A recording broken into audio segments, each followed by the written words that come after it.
Good evening all.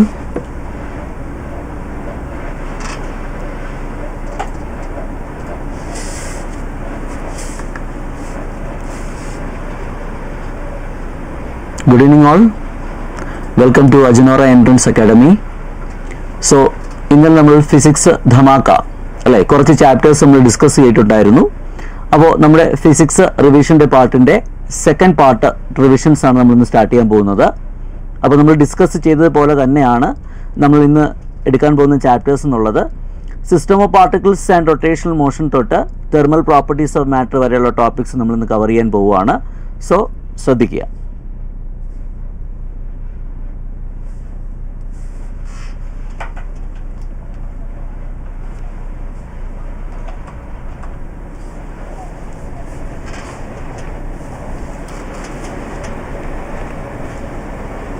Okay, question visible ആണോ?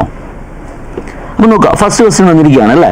3 particles of equal masses are placed at coordinates 1, 1, 2, 2 and 4, 4 respectively. The position coordinate of center of mass of the system of 3 particles. അപ്പോൾ 3 particles നമുക്ക് തന്നിട്ടുണ്ട്. 3ൻ്റെയും mass equal ആണെന്ന് ക്വസ്റ്റ്യനിൽ പറയുന്നുണ്ട് അല്ലേ. അപ്പോൾ ഈ 3 മാസസ് എവിടെയാണ് പ്ലേസ് ചെയ്തിരിക്കുന്നത്? ഒരു XY പ്ലെയിനിലാണ് നമുക്ക് കൺസിഡർ ചെയ്യാം അല്ലേ. കാര്യം ഒന്നാമത്തെ പാർട്ടിക്കിളിൻ്റെ മാസ് പൊസിഷൻ 1, 1 ആണ്, രണ്ടാമത്തെ പാർട്ടിക്കിൾ 2, 2 ആണ്, മൂന്നാമത്തെ പാർട്ടിക്കിൾ 4, 4 ആണ്. So all the particles are placed in XY plane. അപ്പോൾ എന്തായിരിക്കണം? ആ സിസ്റ്റം ഓഫ് പാർട്ടിക്കിൾസിൻ്റെ സെൻറ്റർ ഓഫ് മാസ് എന്ന് പറയുമ്പോൾ ആ സെൻറ്റർ ഓഫ് മാസിന് എക്സ് കോർഡിനേറ്റ് ഉണ്ട്, സെൻറ്റർ ഓഫ് മാസിന് Y കോർഡിനേറ്റ് ഉണ്ട്. സോ അങ്ങനെ നിങ്ങൾ എടുക്കുകയാണെന്നുണ്ടെങ്കിൽ ആ 3 പാർട്ടിക്കിൾസ് ഞാൻ എന്താ ഇവിടെ സ്പെസിഫൈ ചെയ്യാണ്. Particle number 1, particle number 2, particle number 3 ഞാൻ സ്പെസിഫൈ ചെയ്യുന്നുണ്ട്. അങ്ങനെയാണെങ്കിൽ ആ പാർട്ടിക്കിൾസ് ഏതൊക്കെയാണെന്നുള്ളത് അതിൻ്റെ സെൻറ്റർ ഓഫ് മാസസ് നമ്മൾ ലൊക്കേറ്റ് ചെയ്യാൻ പോവുകയാണ്. ഈ പറയുന്ന പാർട്ടിക്കിളിന് സിസ്റ്റം ഓഫ് പാർട്ടിക്കിൾസിൻ്റെ സെൻറ്റർ ഓഫ് മാസിൻ്റെ എക്സ് കോർഡിനേറ്റ് എന്തായിരിക്കും? നമ്മൾ പഠിച്ചിട്ടുള്ളതാണ് XCOM, കറക്റ്റ് അല്ലയോ? അപ്പോൾ പാർട്ടിക്കിൾസിന് ഞാൻ കറക്റ്റായിട്ടല്ല ഞാൻ പോയിൻ്റ് ചെയ്തിരിക്കുന്നത്. XY പ്ലെയിനിൽ 3 പാർട്ടിക്കിൾസ് എന്നുള്ളത് മാത്രം നിങ്ങൾ അസ്യൂം ചെയ്യുക. അപ്പോൾ ആ സിസ്റ്റം ഓഫ് പാർട്ടിക്കിൾസിൻ്റെ സെൻറ്റർ ഓഫ് മാസിൻ്റെ എക്സ് കോർഡിനേറ്റ് പറയുകയാണ് XCOM എന്നതാ M1 x1 plus M2 x2 plus M3 x3, correct അല്ലയോ? Divided by M1 plus M2 plus M3 ആയിരിക്കും. കറക്റ്റാണോ? യെസ്. അപ്പോൾ നമ്മൾ ഇതിനെ ഒന്ന് സോൾവ് ചെയ്തെടുക്കുക, അത്രയേ ഉള്ളൂ. 3 പാർട്ടിക്കിൾസും ഈക്വൽ മാസ്സാണ്. So M1 plus M2 plus M3 എന്നുള്ളത് നമുക്ക് 3M കിട്ടും. ഓക്കെ, M1 x1 ഒന്നാമത്തെ പാർട്ടിക്കിൾ വിത്ത് മാസ് M ആണ്. പൊസിഷൻ നോക്കിക്കേ, x1 1 ആണ്. രണ്ടാമത്തെ പാർട്ടിക്കിളിൻ്റെ മാസ് M ആണ്. പൊസിഷൻ തന്നിട്ടുണ്ട് 2 ആണ് അല്ലേ. പ്ലസ് മൂന്നാമത്തെ പാർട്ടിക്കിളിൻ്റെ മാസ് M ആണ്. പൊസിഷൻ ഏതാണ്? 4 ആണ്. അപ്പോൾ നിങ്ങളിത് സോൾവ് ചെയ്യുമ്പോൾ നമുക്ക് കിട്ടാൻ പോകുന്നത് ഈ സിസ്റ്റം ഓഫ് പാർട്ടിക്കിൾസിൻ്റെ സെൻറ്റർ ഓഫ് മാസിൻ്റെ എക്സ് കോർഡിനേറ്റ് ആണ്. So x coordinate will be what? 7/3. കറക്റ്റാണോ? സോ ഇതുപോലെ തന്നെ നമുക്ക് ഈ പറയുന്ന സിസ്റ്റം ഓഫ് പാർട്ടിക്കിൾസിൻ്റെ Y കോർഡിനേറ്റ് നമുക്ക് കാൽക്കുലേറ്റ് ചെയ്യാം. അപ്പോൾ Y കോർഡിനേറ്റ് കാൽക്കുലേറ്റ് ചെയ്യുമ്പോഴും സെയിം ഫോർമാറ്റ് ആണ്. M1 Y1 അല്ലേ plus M2 Y2 plus M3 Y3 divided by M1 plus M2 plus what? M3. കറക്റ്റാണോ? ക്ലിയർ അല്ലേ? സോ നമുക്ക് കിട്ടുകയാണ് എത്രയാണ് കിട്ടുന്നത്? അതും 7/3 എന്ന് തന്നെ കിട്ടും. അതായത് സിസ്റ്റം ഓഫ് പാർട്ടിക്കിൾസിൻ്റെ സിസ്റ്റം ഓഫ് പാർട്ടിക്കിൾസിൻ്റെ പൊസിഷൻ പറയുമ്പോൾ അതിൻ്റെ x coordinate 7/3, Y coordinate 7/3. So ഏതാണ് കറക്റ്റ് ഓപ്ഷൻ? കമൻറ്റ് ചെയ്യുന്നേ. Which is a right option?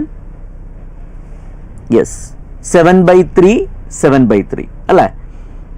Easy question ആണ്. നമ്മുടെ ചാപ്റ്ററിൻ്റെ ബേസ് ആയിട്ട് വരുന്ന കൺസെപ്റ്റാണ്. ഒന്ന് റിവൈസ് ചെയ്യാൻ മാത്രമാണ് ഈ ക്വസ്റ്റ്യൻ നമ്മളിതിൽ ഇൻക്ലൂഡ് ചെയ്തിരിക്കുന്നത്. അപ്പോൾ ആ ക്വസ്റ്റ്യൻസ് ഒന്ന് നോക്കുക. ഡൗട്ട് ഉണ്ടോ? യെസ്. ക്വസ്റ്റ്യൻ നമ്പർ 2 വന്നിരിക്കുകയാണ്. അപ്പോൾ ക്വസ്റ്റ്യൻ നമ്പർ 2 നമ്മൾ വായിച്ച് നോക്കുമ്പോൾ മനസ്സിലാവുന്നത് കാൽക്കുലേറ്റ് ചെയ്യേണ്ടതെന്ന് പറഞ്ഞാൽ ടോർക്കാണ് അല്ലേ. The force acting on A particle that is given by I cap plus 2j cap plus 3k cap Newton. They are asking find the torque of this force about origin if position vector of force is. Force inde position vector ആണ് തന്നിരിക്കുന്നത്. Force vector നമുക്ക് തന്നിട്ടുണ്ട്. I cap plus 2j cap plus 3k cap Newton ആണ്. They are asking torque. നമുക്കറിയാം torque evaluate ചെയ്യേണ്ട format നമുക്കറിയാം. Torque tau is equal to what? Moment of force is called torque. On torque is evaluated as a cross product between position vector and force vector. Correct അല്ലയോ? അപ്പോൾ torque നമുക്ക് എങ്ങനെ evaluate ചെയ്യാം? R cross F ആണ് torque. R vector ആണ്, ഇ F vector ആണ്. Then what about torque? Torque വെക്റ്ററോ സ്കെയിലറോ? രണ്ട് വെക്റ്റർ അല്ലേ? വെക്റ്ററിൻ്റെ ക്രോസ് പ്രോഡക്റ്റ് എന്താ കിട്ടുന്നത്? വെക്റ്റർ ആണ് കിട്ടുന്നത്. അപ്പോൾ ടോർക്ക് വെക്റ്റർ ആണ്. അപ്പോൾ നിങ്ങളിത് സോൾവ് ചെയ്യാണ്ട് നിങ്ങൾ ചെയ്യുന്നത് പൊസിഷൻ വെക്റ്റർ എഴുതും അല്ലേ? I cap, J cap, K cap എഴുതി വയ്ക്കുന്നു. ഡിറ്റർമിൻഡ് ഫോർമാറ്റ് എടുത്തിട്ട് ഒന്നാമത്തെ വെക്റ്റർ ഏതാ? Position vector. ക്വസ്റ്റ്യൻ വായിക്കണം. പൊസിഷൻ വെക്റ്റർ ആണ് 7 I cap plus 3 J cap plus 5 K cap എന്നുള്ളത്. സോ നമുക്ക് 7 3 5 എഴുതാം. ശരി, അടുത്ത വെക്റ്റർ ഏതാ? ഫോഴ്സ് വെക്റ്റർ ഏതാ? I cap plus that is 1 I cap എന്നാണ്. 2 ജെ ക്യാപ്പ് ആണ്, അപ്പോൾ 2 ആണ്. 3 കെ ക്യാപ്പ് ആണ്, 3 ആണ്. കറക്റ്റ് അല്ലേ? ഇതിന് നമ്മൾ എന്ത് ചെയ്യും? സോൾവ് ചെയ്യും. അപ്പോൾ ഇതിന് ഞാൻ സോൾവ് ചെയ്യാൻ പോകുന്ന മെത്തേഡ് നിങ്ങളൊന്ന് ശ്രദ്ധിക്കുക. ക്രോസ് പ്രോഡക്റ്റ് ആണ് കാൽക്കുലേറ്റ് ചെയ്യേണ്ടതെങ്കിൽ നമുക്ക് ഈ രീതിയിൽ ഈസി ആയിട്ട് സോൾവ് ചെയ്യാനായിട്ട് പറ്റും. 7 3 5 നമ്മൾ എഴുതി. വീണ്ടും ഒന്നാമത്തെ വെക്ടറിൻ്റെ I component, J component, K component repeat ചെയ്യുക. അപ്പോൾ 7 3 5 7 3 5 നമ്മൾ എന്ത് ചെയ്യുകയാണ്? റിപ്പീറ്റ് ചെയ്യുകയാണ്. നമുക്ക് അടുത്ത വെക്ടർ റിപ്പീറ്റ് ചെയ്യാം. 1 2 3 ദെൻ 1 2 3. ഞാൻ ചെയ്യുന്നത് ലാസ്റ്റ് കോളം എന്ത് ചെയ്യാണ്? അവോയ്ഡ് ചെയ്യാണ്. ഇനി പറയുന്നതൊന്ന് ശ്രദ്ധിക്കുക. 3 × 3 എത്രയാ? 9 മൈനസ് 5 × 2 എത്ര കിട്ടും? 10 കിട്ടും. നമുക്ക് കിട്ടാൻ പോകുന്ന വെക്ടറിൻ്റെ കമ്പോണൻ്റ് ആവുകയാണ്. ഐയുടെ കോയിഫിഷ്യൻ്റ് കിട്ടിയിരിക്കുകയാണ്. Next one 5 × 1. 5 × 1 എത്രയാ? 5 ആണ്. മൈനസ് 3 × 7 എത്ര കിട്ടും? 3 × 7 21. എഴുതാൻ പോകുന്ന വെക്ടറിൻ്റെ ജെ ക്യാപ്പിൻ്റെ കോയിഫിഷ്യൻ്റ് കിട്ടുകയാണ്. അടുത്തത് 7 × 2 എത്ര കിട്ടും? 14 കിട്ടും. മൈനസ് 1 × 3 3 അല്ലയോ? യെസ്. അപ്പോൾ ഇതൊന്നും നമ്മൾ കാൽക്കുലേറ്റ് ചെയ്യുമ്പോൾ ഇത് -1 കിട്ടും. ഇതെത്രയാണ് വരുന്നത്? -16 കിട്ടും. ഇതെത്രയാണ് വരുന്നത്? 11 എന്ന് കിട്ടും. കറക്റ്റ് അല്ലയോ? ഞാനിതിന് I cap, J cap, K cap കൊടുക്കുകയാണ്. So the required vector or the torque is I cap minus I cap minus 16 J cap plus 11 K cap. This is the right answer. നമ്മൾ ഇതുവരെ practice ചെയ്ത മെത്തേഡിനേക്കാളും കുറച്ചുകൂടി easy ആണെന്ന് തോന്നലുണ്ടെങ്കിൽ നിങ്ങൾ ഈ മെത്തേഡിൽ എന്ത് ചെയ്യുക? ക്രോസ് പ്രോഡക്റ്റ് കാൽക്കുലേറ്റ് ചെയ്യുക. റൊട്ടേഷണൽ മോഷൻ എന്ന് പറയുന്ന ചാപ്റ്ററിൽ ടോർക്ക് ഇവാലുവേറ്റ് ചെയ്യുമ്പോൾ നമുക്ക് എന്ത് ചെയ്യേണ്ടി വരും? വെക്ടറിൻ്റെ ക്രോസ് പ്രോഡക്റ്റ് കാൽക്കുലേറ്റ് ചെയ്യേണ്ടതായിട്ട് വരും. അപ്പോൾ ഈ മെത്തേഡ് ഈസി ആണെങ്കിൽ നിങ്ങൾ എന്ത് ചെയ്യുക? പ്രാക്ടീസ് ചെയ്യുക. എക്സാമിന് വേണ്ടിയിട്ട് പ്രാക്ടീസ് ചെയ്യുക. ക്ലിയർ ആണോ? ക്ലിയർ ആണ്? യെസ്. അടുത്ത ക്വസ്റ്റ്യനിലേക്ക് പോകാമോ? യെസ്. ക്വസ്റ്റ്യൻ വായിച്ചു നോക്കുക. The angular momentum of A particle of mass 0.5 kg about O at the instant as shown in the figure is. അപ്പോൾ കാൽക്കുലേറ്റ് ചെയ്യേണ്ടത് എന്താണ്? ആംഗുലാർ മൊമെൻറ്റം ആണ്. നിങ്ങൾ ക്വസ്റ്റ്യൻ വായിച്ച് നോക്കുക. തന്നിരിക്കുന്ന ഓപ്ഷൻസിൽ യൂണിറ്റ് നോക്കുക. ദേ ആർ ആസ്കിങ് ആംഗുലാർ മൊമെൻറ്റം അല്ലേ? അപ്പോൾ ആംഗുലാർ മൊമെൻറ്റം വെക്ടർ എന്ന് പറഞ്ഞാൽ that is the moment of linear momentum. നമ്മൾ പഠിച്ചതാണ് അല്ലേ?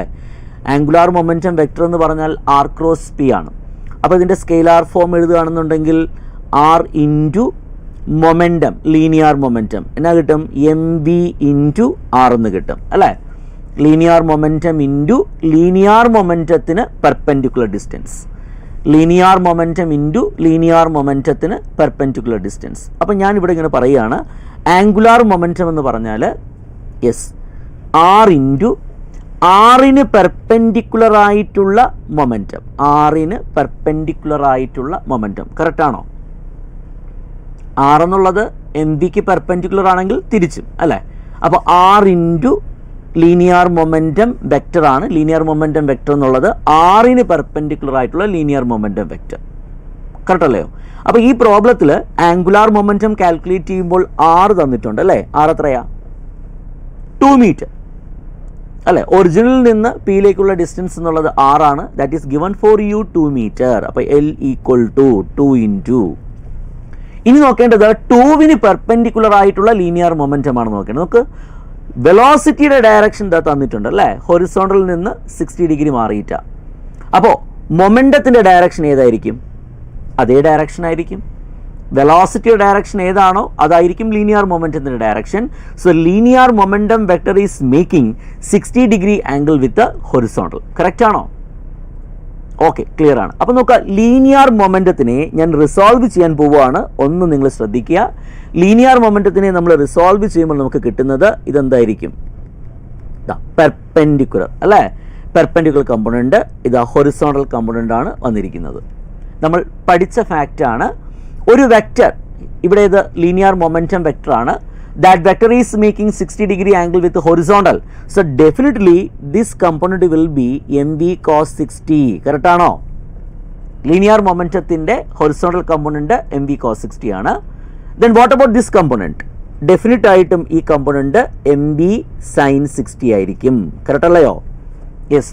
സോ ആംഗുലാർ മൊമെൻറ്റം കാൽക്കുലേഷനിലോട്ട് വരുമ്പോൾ ഞാൻ നിങ്ങളുടെ അടുത്ത് പറഞ്ഞു, പൊസിഷൻ ഇൻറ്റു ഡിസ്റ്റൻസ് ഇൻറ്റു ആ ഡിസ്റ്റൻസിന് പെർപെൻഡിക്കുലർ ആയിട്ടുള്ള ലീനിയർ മൊമെൻറ്റത്തിൻ്റെ കമ്പോണൻറ്റ് എടുക്കണം. അപ്പോൾ പെർപെൻഡിക്കുലർ ആയിട്ടുള്ള കമ്പോണൻറ്റ് MV പെർപെൻഡിക്കുലർ ഏതാ? കമൻറ്റ് ചെയ്തേ, ഡയഗ്രം നോക്കി കമൻറ്റ് ചെയ്തേ.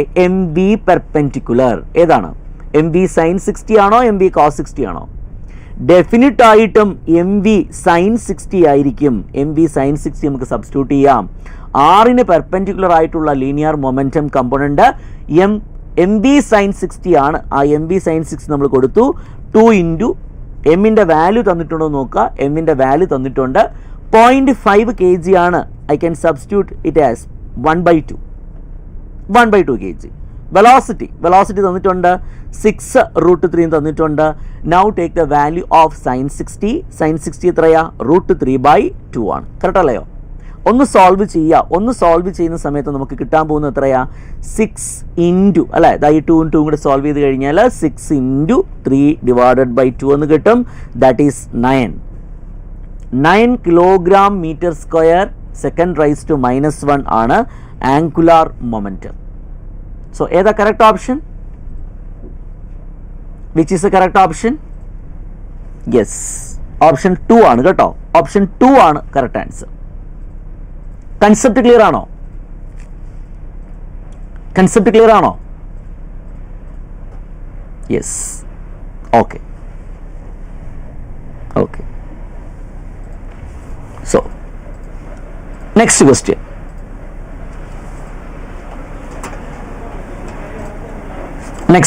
ഓക്കെ, ക്വസ്റ്റ്യൻ ഒന്ന് വായിക്കുക. A ring has mass of 6 kg and a radius of 2 meter. What is the moment of inertia of this ring about a tangent to the circle of ring in its plane?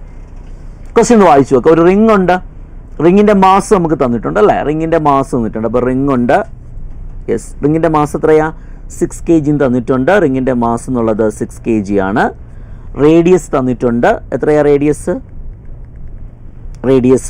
2 metre ആണ്. ശരി, question ഇതാണ്. What is the moment of inertia of ring? റിങ്ങിൻ്റെ moment of inertia calculate ചെയ്യണം. പക്ഷേ axis ഏതാണെന്ന് അവർ specify ചെയ്യുന്നുണ്ട്. About which axis we have to calculate moment of inertia? That's very important.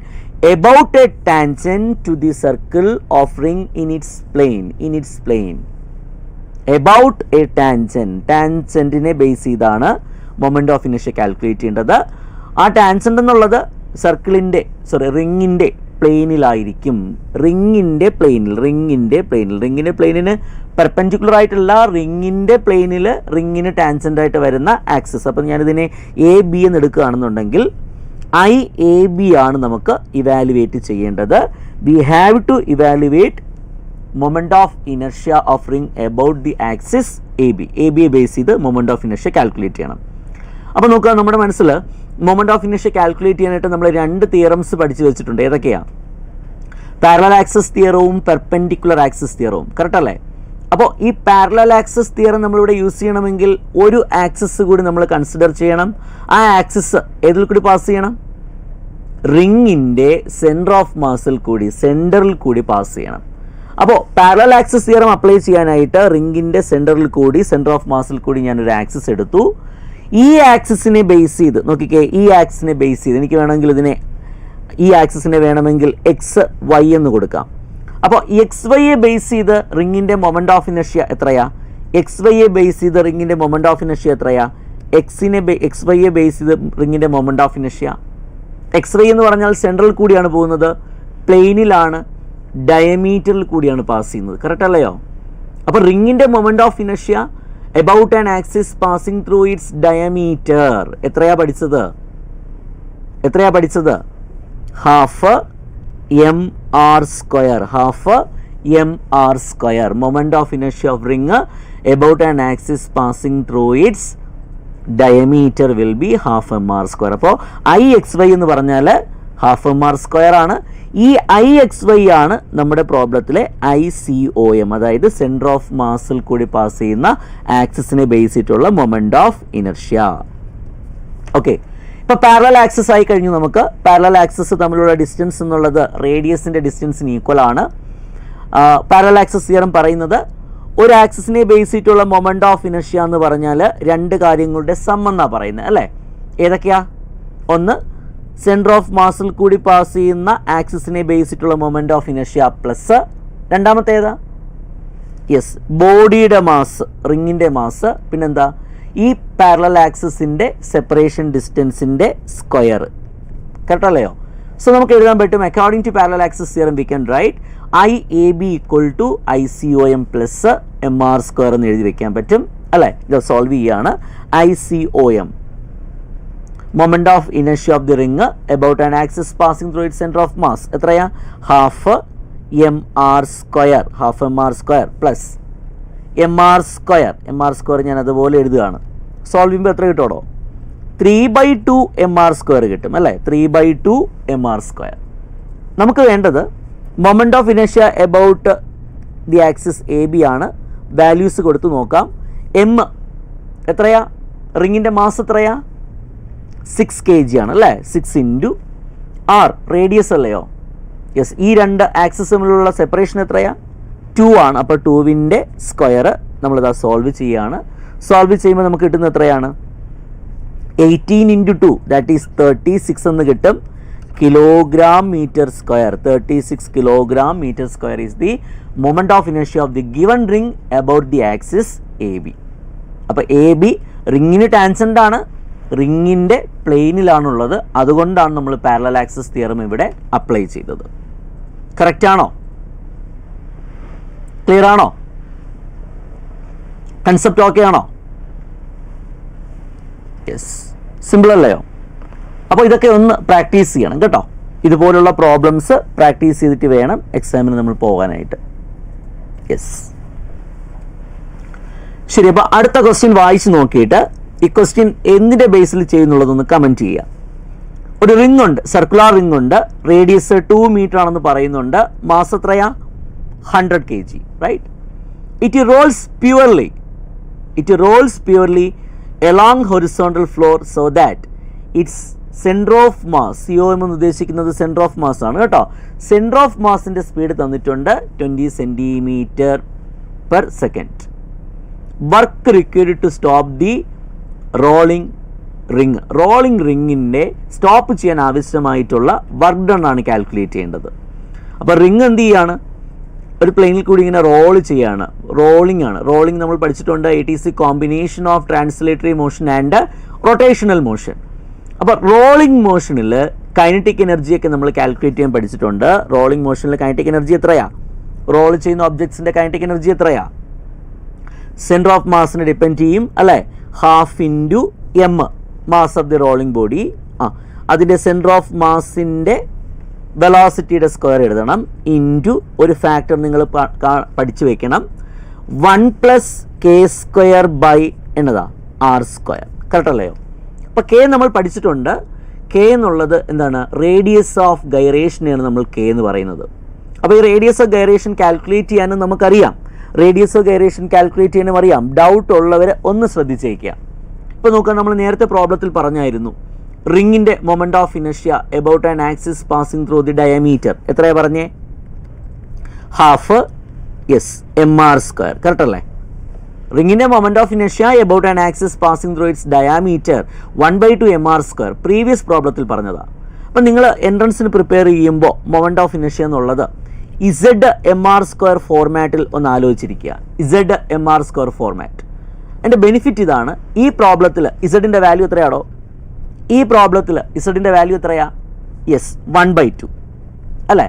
അപ്പം നിങ്ങൾ റൂട്ട് ZR എടുക്കുകയാണെങ്കിൽ റൂട്ട് ZR എടുക്കുകയാണെങ്കിൽ എത്ര കിട്ടും? റൂട്ടിനകത്ത് അല്ലേ 1/2 വരും. സോ 1/√2 ഇൻറ്റു r എന്ന് കിട്ടും. This will be the value of radius of gyration for the ring. ഈ പ്രോബ്ലത്തിൽ റിങ്ങിൻ്റെ റേഡിയസ് ഓഫ് ഗൈറേഷനുള്ള നമുക്ക് കിട്ടുകയാണ് എത്രയാ? 1/√2 ടൈംസ് r എന്ന് കിട്ടുകയാണ്. അപ്പോൾ ഒന്ന് അവിടെ എഴുതി വെച്ചോളണം. റേഡിയസ് ഓഫ് ഗൈറേഷൻ എന്താണെന്നുള്ള തിയറി നമ്മൾ പഠിക്കുന്നുണ്ട്. നമുക്കത് പറയാനുള്ള സമയമില്ല. ജസ്റ്റ് കാൽക്കുലേഷൻ ബേസ് ഒന്ന് ആലോചിച്ചിരിക്കുക. റേഡിയസ് ഓഫ് ഗൈറേഷൻ കാൽക്കുലേറ്റ് ചെയ്യേണ്ട ടെക്നിക്സ് ആണ്.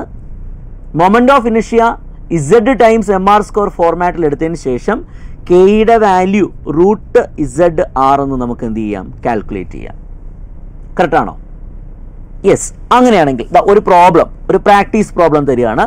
Moment of inertia of sphere about an axis passing through it centre. Moment of inertia of sphere ആണ് ഞാൻ പറഞ്ഞത്. About an axis passing through it centre. അപ്പോൾ ഒന്ന് ചിന്തിച്ച് നോക്കുക. About an axis passing through it centre എന്ന് പറഞ്ഞു കഴിഞ്ഞാൽ that is equal to about an axis passing through the diameter. Correct അല്ലയോ? രണ്ടും ഒന്നാണ്. നമ്മൾ പഠിക്കാറുണ്ട് 2/5 mr². അപ്പോൾ അങ്ങനെയാണെങ്കിൽ ഇതിന് നമുക്ക് എന്ത് ചെയ്യാം? I is equal to ZMR² ഫോർമാറ്റുമായിട്ട് കമ്പയർ ചെയ്യാം. റേഡിയസ് ഓഫ് ഗൈറേഷൻ എത്രയാണെന്നുള്ളത് ഒന്ന് കമൻറ്റ് ചെയ്യുക. ഞാൻ പറഞ്ഞ ടെക്നിക്സ് വെച്ചിട്ട് റേഡിയസ് ഓഫ് ഗൈറേഷൻ കാൽക്കുലേറ്റ് ചെയ്യുന്ന ഒന്ന് പറഞ്ഞു. റേഡിയസ് ഓഫ് ഗൈറേഷൻ എത്രയാ? റൂട്ട് Z എന്ന് പറഞ്ഞാൽ റൂട്ടിനകത്ത് 2/5 എഴുതുക, 6 കൊണ്ട് മൾട്ടിപ്ലൈ ചെയ്യുക. So simple. ക്ലിയർ ആണോ?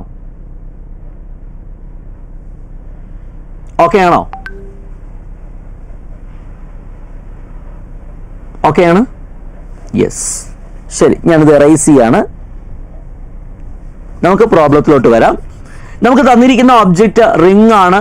റിങ്ങിൻ്റെ കൈനറ്റിക് എനർജി റോൾ ചെയ്യുമ്പോൾ ഉള്ള കൈനറ്റിക് എനർജി നമുക്കറിയാം. റിങ്ങിൻ്റെ റോൾ ചെയ്യുമ്പോൾ കൈനറ്റിക് എനർജി എത്രയാ?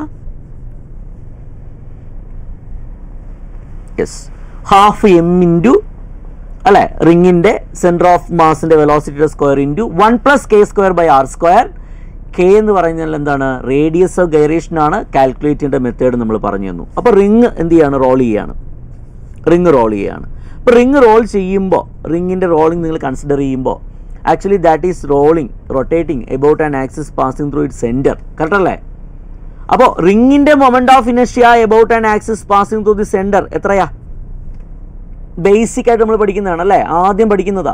റിങ്ങിൻ്റെ moment of inertia about an axis passing through it centre എന്ന് പറഞ്ഞു കഴിഞ്ഞാൽ അത് mr² ആണ്. സോ mr²ൻ്റെ കോയിഫിഷ്യൻ്റ് എത്രയാ? 1 അല്ലേ? mr²ൻ്റെ കോയിഫിഷ്യൻ്റ് 1 അല്ലേ? നിങ്ങൾ I is equal to ZMR² ഫോർമാറ്റുമായിട്ട് കമ്പയർ ചെയ്യുമ്പോൾ റേഡിയസ് ഓഫ് ഗൈറേഷൻ എത്ര കിട്ടും? റൂട്ടിനകത്ത് Z എത്ര? ഇസഡിൻ്റെ വാല്യൂ കമൻറ്റ് ചെയ്തേ. ഇസഡിൻ്റെ വാല്യൂ 1 ആണ് അല്ലേ? റൂട്ടിനകത്ത് 1 ഇൻറ്റു എത്രയാ? 6. സോ നിങ്ങൾക്ക് കിട്ടുന്ന റേഡിയസ് ഓഫ് ഗൈറേഷൻ എന്നുള്ളത് കെയുടെ വാല്യൂ ഈ പ്രോബ്ലത്തിൽ എത്രയായിരിക്കും? 6 ആയിരിക്കും. പ്രോബ്ലം വളരെ സിമ്പിളാണ്. കെയുടെ വാല്യൂ എന്നുള്ളത് ഈ പ്രോബ്ലത്തിൽ 6 ആയിരിക്കും. സോ അങ്ങനെയാണെങ്കിൽ റോൾ ചെയ്യുന്ന ബോഡിയുടെ റിങ്ങിൻ്റെ കൈനറ്റിക് എനർജി ഞാൻ കാൽക്കുലേറ്റ് ചെയ്യാണ്. ½ അല്ലേ? മാസ് എത്രയാ? 100 kg ആണ്. ഇൻറ്റു വെലോസിറ്റി എത്രയാ? 20 cm/s എന്നാണ് തന്നിരിക്കുന്നത്. ഞാൻ മീറ്റർ/സെക്കൻഡിലോട്ട് മാറ്റുമ്പോൾ 20/100 അല്ലേ? മീറ്റർ/സെക്കൻഡിലോട്ട് മാറി സ്ക്വയർ കൊടുക്കണം. Into 1 + k². Moment of inertia of ring about an axis passing through it centre ആണ് കണ്ടീഷൻ. അപ്പോൾ കെയുടെ വാല്യൂ എന്ന് പറഞ്ഞാൽ ഡെഫിനിറ്റ് ആയിട്ടും ആർ ആയിരിക്കും. R square divided by R square എന്ന് കിട്ടും. ഡൗട്ട് ഉണ്ടോ? സോൾവ് ചെയ്യാണ് ഞാൻ കേട്ടോ. 1/2 ഇൻറ്റു 100 അവിടെ തന്നെ ഉണ്ട്. യെസ്, ഇത് 400 വരും ഡിവൈഡഡ് ബൈ 100ൻ്റെ സ്ക്വയർ ഇൻറ്റു 1 + 1. കറക്റ്റ് അല്ലേ? അപ്പോൾ സിംപ്ലിഫൈ ചെയ്ത് നോക്കിക്കേ നമുക്ക് എന്താ കിട്ടുന്നത്? കൈനറ്റിക് എനർജി എത്രയാണ് കിട്ടുന്നത്? സിംപ്ലിഫൈ ചെയ്യുമ്പോൾ കൈനറ്റിക് എനർജി എത്രയാണ് കിട്ടുന്നത്? 4 ജൂൾ എന്ന് കിട്ടും അല്ലേ? പക്ഷെ കൈനറ്റിക് എനർജി അല്ല ഇവിടെ ചോദിച്ചിരിക്കുന്നത്. They are asking how much work is required to stop the rolling body. അപ്പോൾ നമുക്കറിയാം വർക്ക് എനർജി തിയറി എന്താ പറയുന്നത്? ഒരു ബോഡിയിൽ ചെയ്യുന്ന വർക്ക് ഡൺ ആണ് കൈനറ്റിക് എനർജി ആയിട്ട് മാറുന്നത്. കറക്റ്റ് അല്ലയോ? Work done on a system is equal to change in its kinetic energy. ഇപ്പോൾ ബോഡി റെസ്റ്റിൽ നിന്നാണ് സ്റ്റാർട്ട് ചെയ്യുന്നതെങ്കിൽ ആ എന്തുമാത്രം കൈനറ്റിക് എനർജിയാണോ അത് അക്യൂർ ചെയ്യുന്നത്, അത്രയും വർക്ക് കൊടുത്തെങ്കിൽ മാത്രമേ നമുക്ക് അതിനെ സ്റ്റോപ്പ് ചെയ്യാൻ പറ്റത്തുള്ളൂ. So the work required is 4 joule, which is a right option. Third അല്ലയോ? ഓക്കെ. അപ്പോൾ റോളിംഗ് ബോഡിയുടെ ബോട്ടത്തിലെ വെലോസിറ്റി, റോളിംഗ് ബോഡിയുടെ ആക്സിലറേഷൻ, അതുപോലെ തന്നെ റോളിംഗ് ബോഡിയുടെ കൈനറ്റിക് എനർജി. വളരെ ഇമ്പോർട്ടൻ്റ് ആണ് കാൽക്കുലേഷൻ ബേസിസിൽ. അപ്പോൾ നമ്മൾ ഇതുപോലുള്ള പ്രോബ്ലത്തിൽ അതൊന്ന് എന്ത് ചെയ്യുക, ശ്രദ്ധിക്കുക. അപ്പോൾ കൈനറ്റിക് എനർജി കാൽക്കുലേറ്റ് ചെയ്തിട്ട് വർക്ക് എനർജി തിയറം കൺസെപ്റ്റ് കൂടി മനസ്സിലാക്കുമ്പോഴാണ് എന്തുമാത്രം വർക്ക് അവിടെ ക്രിയേറ്റ് ചെയ്യണം, ബോഡിയെ സ്റ്റോപ്പ് ചെയ്യണം എന്നുള്ള ക്ലിയർ ഐഡിയ നമുക്ക് കിട്ടുന്നത്. പ്രോബ്ലം മനസ്സിലായോ? യെസ്. നെക്സ്റ്റ് പ്രോബ്ലം ചെയ്യാമോ?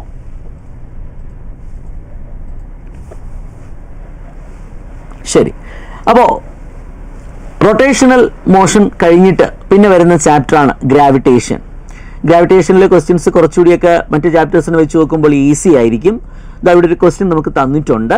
ഒന്ന് ക്വസ്റ്റ്യൻ വായിച്ച് നോക്കുക. The escape speed of A body from the earth depends on, അല്ലേ? എസ്കേപ്പ് വെലോസിറ്റി നമ്മൾ പഠിച്ചതാണ് അല്ലേ? അപ്പോൾ ഈ എർത്തിൻ്റെ എസ്കേപ്പ് വെലോസിറ്റി എന്ന് പറഞ്ഞാൽ എർത്തിൻ്റെ ഗ്രാവിറ്റേഷണൽ ഫീൽഡിൽ നിന്ന് പുറത്തു പോകാനായിട്ട് ഒരു ഒബ്ജക്റ്റിന് വേണ്ട മിനിമം വെലോസിറ്റിയാണ്. എത്രയാത് എർത്തിൻ്റെ കേസിൽ എസ്കേപ്പ് വെലോസിറ്റി? 11.2 km/s അല്ലേ? 1 കിലോമീറ്ററിൽ 1 സെക്കൻഡിൽ 11.2 കിലോമീറ്റർ ട്രാവൽ ചെയ്യുന്ന ഒരു ഒബ്ജക്റ്റ് ഉണ്ടെങ്കിൽ അത് എർത്തിൻ്റെ ഗ്രാവിറ്റേഷണൽ ഫീൽഡിനെ എന്ത് ചെയ്യും? ഓവർകം ചെയ്യും. അതാണ് കൺസെപ്റ്റ്. ഓക്കെ. അപ്പോൾ നോക്കുക, എസ്കേപ്പ് വെലോസിറ്റി കാൽക്കുലേറ്റ് ചെയ്യേണ്ട ഒരു ഫോർമാറ്റ് നമുക്കറിയാം, നമ്മൾ പഠിച്ചിട്ടുണ്ട്. √2gm divided by r + h. കറക്റ്റാണോ? ഒബ്ജക്റ്റ് പ്ലേസ് ചെയ്തിരിക്കുന്നത് എർത്ത് സർഫസിലാണെങ്കിൽ എച്ചിൻ്റെ വാല്യൂ നമ്മൾ 0 ആയിട്ട് എടുക്കും. √2gm ഡിവൈഡഡ് ബൈ r എന്ന് പറയും. If the object is placed at A height h above the earth surface, അങ്ങനെയാണെന്നുണ്ടെങ്കിൽ h കൂടി നമ്മൾ എന്ത് ചെയ്യണം? കൺസിഡർ ചെയ്യണം. സോ ഇപ്പോൾ ഓപ്ഷൻ വായിച്ചു നോക്കുമ്പോൾ ഏത് ഡിപ്പെൻഡ് ചെയ്യുന്നു എന്നുള്ളതാണ് ചോദിച്ചിരിക്കുന്നത് അല്ലേ? മാസ് ഓഫ് ദി ബോഡിയാണോ? പ്രൊജക്റ്റ് ചെയ്യുന്ന ബോഡിയുടെ മാസ് എന്ത് ചെയ്യുന്നില്ല? എസ്കേപ്പ് വെലോസിറ്റിയെ ഡിപ്പെൻഡ് ചെയ്യുന്നില്ല. ഇത് പ്രൊജക്റ്റ് ചെയ്യുന്ന ബോഡിയുടെ മാസ് അല്ല. അപ്പോൾ ഇത് ഡിപ്പെൻഡ് ചെയ്യുന്നില്ല. 2, ഏത് ഡയറക്ഷനിൽ പ്രൊജക്റ്റ് ചെയ്യുന്നു എന്നുള്ളത് എന്തല്ല? സിഗ്നിഫിക്കൻ്റ് അല്ല. ഏത് ഡയറക്ഷൻ എന്നുള്ളത് അല്ലെങ്കിൽ ആംഗിൾ ഓഫ് പ്രൊജക്ഷൻ എന്നുള്ളത് നമ്മൾ അവിടെ കൺസിഡർ ചെയ്യേണ്ട. അത് എസ്കേപ്പ് വെലോസിറ്റിയെ ഡിപ്പെൻഡ് ചെയ്യുന്നില്ല. പിന്നെയുള്ള പറയുന്നത് the height of location from where the body is launch. ബോഡിയെ ഏത് ലൊക്കേഷനിൽ നിന്നാണ്, എത്ര ഹൈറ്റിൽ നിന്നാണ്, എത്ര ഓൾട്ടിറ്റ്യൂഡിൽ നിന്നാണ് നമ്മൾ ലോഞ്ച് ചെയ്യുന്നത്, അതെന്ത് ചെയ്യുന്നുണ്ട്? ഡിപ്പെൻഡ് ചെയ്യുന്നുണ്ട്. ഇക്വേഷനിൽ നമുക്ക് മനസ്സിലാക്കാം.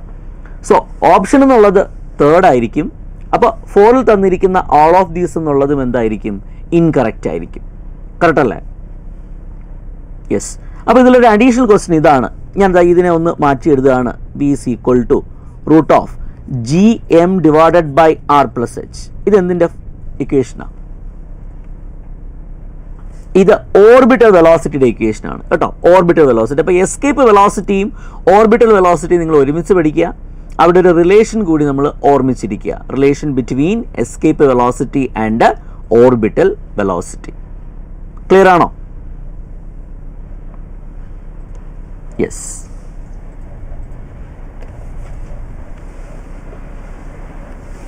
Second question from this chapter. 2 point masses m and 9m are separated by a distance d on a line. കണ്ടോ, 2 മാസസ് വന്നിട്ടുണ്ട്. ഒന്നാമത്തിൻ്റെ മാസ് m ആണ്, രണ്ടാമത്തിൻ്റെ മാസ് 9m ആണ്. ഒരു തേർഡ് മാസിനെ നമ്മൾ വെക്കുകയാണ്. 1 kg മാസിനെ നമ്മൾ വെക്കുകയാണ്. വെക്കുമ്പോൾ ആ പോയിന്റിൽ 1 kg മാസിനെ നമ്മൾ പ്ലേസ് ചെയ്യുമ്പോൾ സ്പെഷ്യാലിറ്റി ഇതാണ്, net gravitational force on this mass becomes what? 0. അപ്പോൾ ഒരു ഇക്വിലിബ്രിയം പോയിന്റിലാണ് നമ്മൾ എന്ത് ചെയ്യുന്നത്? 1 kg മാസിനെ പ്ലേസ് ചെയ്യുന്നത്. ക്വസ്റ്റ്യൻ ഇതാണ്, the distance of 1 kg mass from M is. M മാസിൽ നിന്ന് ആ 1 kg മാസ് എന്തുമാത്രം ഡിസ്റ്റൻസ് അകലെയായിരിക്കും? തന്നിട്ടുണ്ട് ടോട്ടൽ സെപ്പറേഷൻ എന്നുള്ളത് എത്രയാ? ടോട്ടൽ സെപ്പറേഷൻ എന്നുള്ളത് ഡി ആണ്, കറക്റ്റ് അല്ലയോ? അപ്പോൾ ഈ പോയിന്റിൽ നെറ്റ് ഫോഴ്സ് എന്ന് പറഞ്ഞാൽ എന്താ? Force due to M and force due to 9m, they become what? മാറും. ആ പോയിന്റ് എമ്മിൽ നിന്ന് എന്തുമാത്രം അകലെയാണ്? എക്സ് എന്ന് പറയുന്ന ഡിസ്റ്റൻസ് ആണ് നമുക്ക് കാൽക്കുലേറ്റ് ചെയ്യേണ്ടത്. സിമ്പിൾ ക്വസ്റ്റ്യൻ ആണ്. ഈ ആദ്യം നിങ്ങൾ ചെയ്യേണ്ടത് ഈ രണ്ട് മാസസ് തമ്മിലുള്ള ഇൻട്രാക്ഷൻ കാൽക്കുലേറ്റ് ചെയ്യുക. എത്രയാ? എം കെ ജിയും 1 kg തമ്മിലുള്ള ഇൻട്രാക്ഷൻ എത്രയാ? ഫോഴ്സ് ഓഫ് അട്രാക്ഷൻ എത്രയാ? G M into 1 divided by separation between them എത്രയാ? x². കറക്റ്റ് അല്ലേ? Equal to, now we have to make calculation of interaction between 9m mass and 1 kg mass. എത്രയാ? g into 9m into 1 divided by separation എത്രയാ വരുന്നത്? Total d ആണ്. m മുതൽ 1 kg വരെ x ആണ്. Remaining distance will be what? Yes, not x minus d. എത്രയാ വരുന്നത്? d minus x ആണ് വരുന്നത്. സ്ക്വയർ എടുക്കുക. അപ്പോൾ സോൾവ് ചെയ്യുമ്പോൾ നമുക്ക് കിട്ടുകയാണ് 1/x² is equal to 9 divided by d minus x the whole square എന്ന് കിട്ടും. കറക്റ്റ് അല്ലയോ? നമുക്ക് രണ്ട് സൈഡിൽ നമുക്ക് സ്ക്വയർ റൂട്ട് എടുക്കാം. 1/x-ൻ്റെ വാല്യൂ നമുക്ക് കിട്ടും 3 divided by d minus X എന്ന് കിട്ടും. ക്ലിയർ ആണോ? d മൈനസ് എക്സിൻ്റെ വാല്യൂ എഴുതുകയാണ്, that is equal to 3x. ഡിയുടെ വാല്യൂ നമ്മൾ എഴുതുകയാണ് 4x എന്ന് കിട്ടും. അപ്പോൾ എക്സിൻ്റെ വാല്യൂ എത്രയാ? d/4 ആയിരിക്കും അല്ലേ? എക്സിൻ്റെ value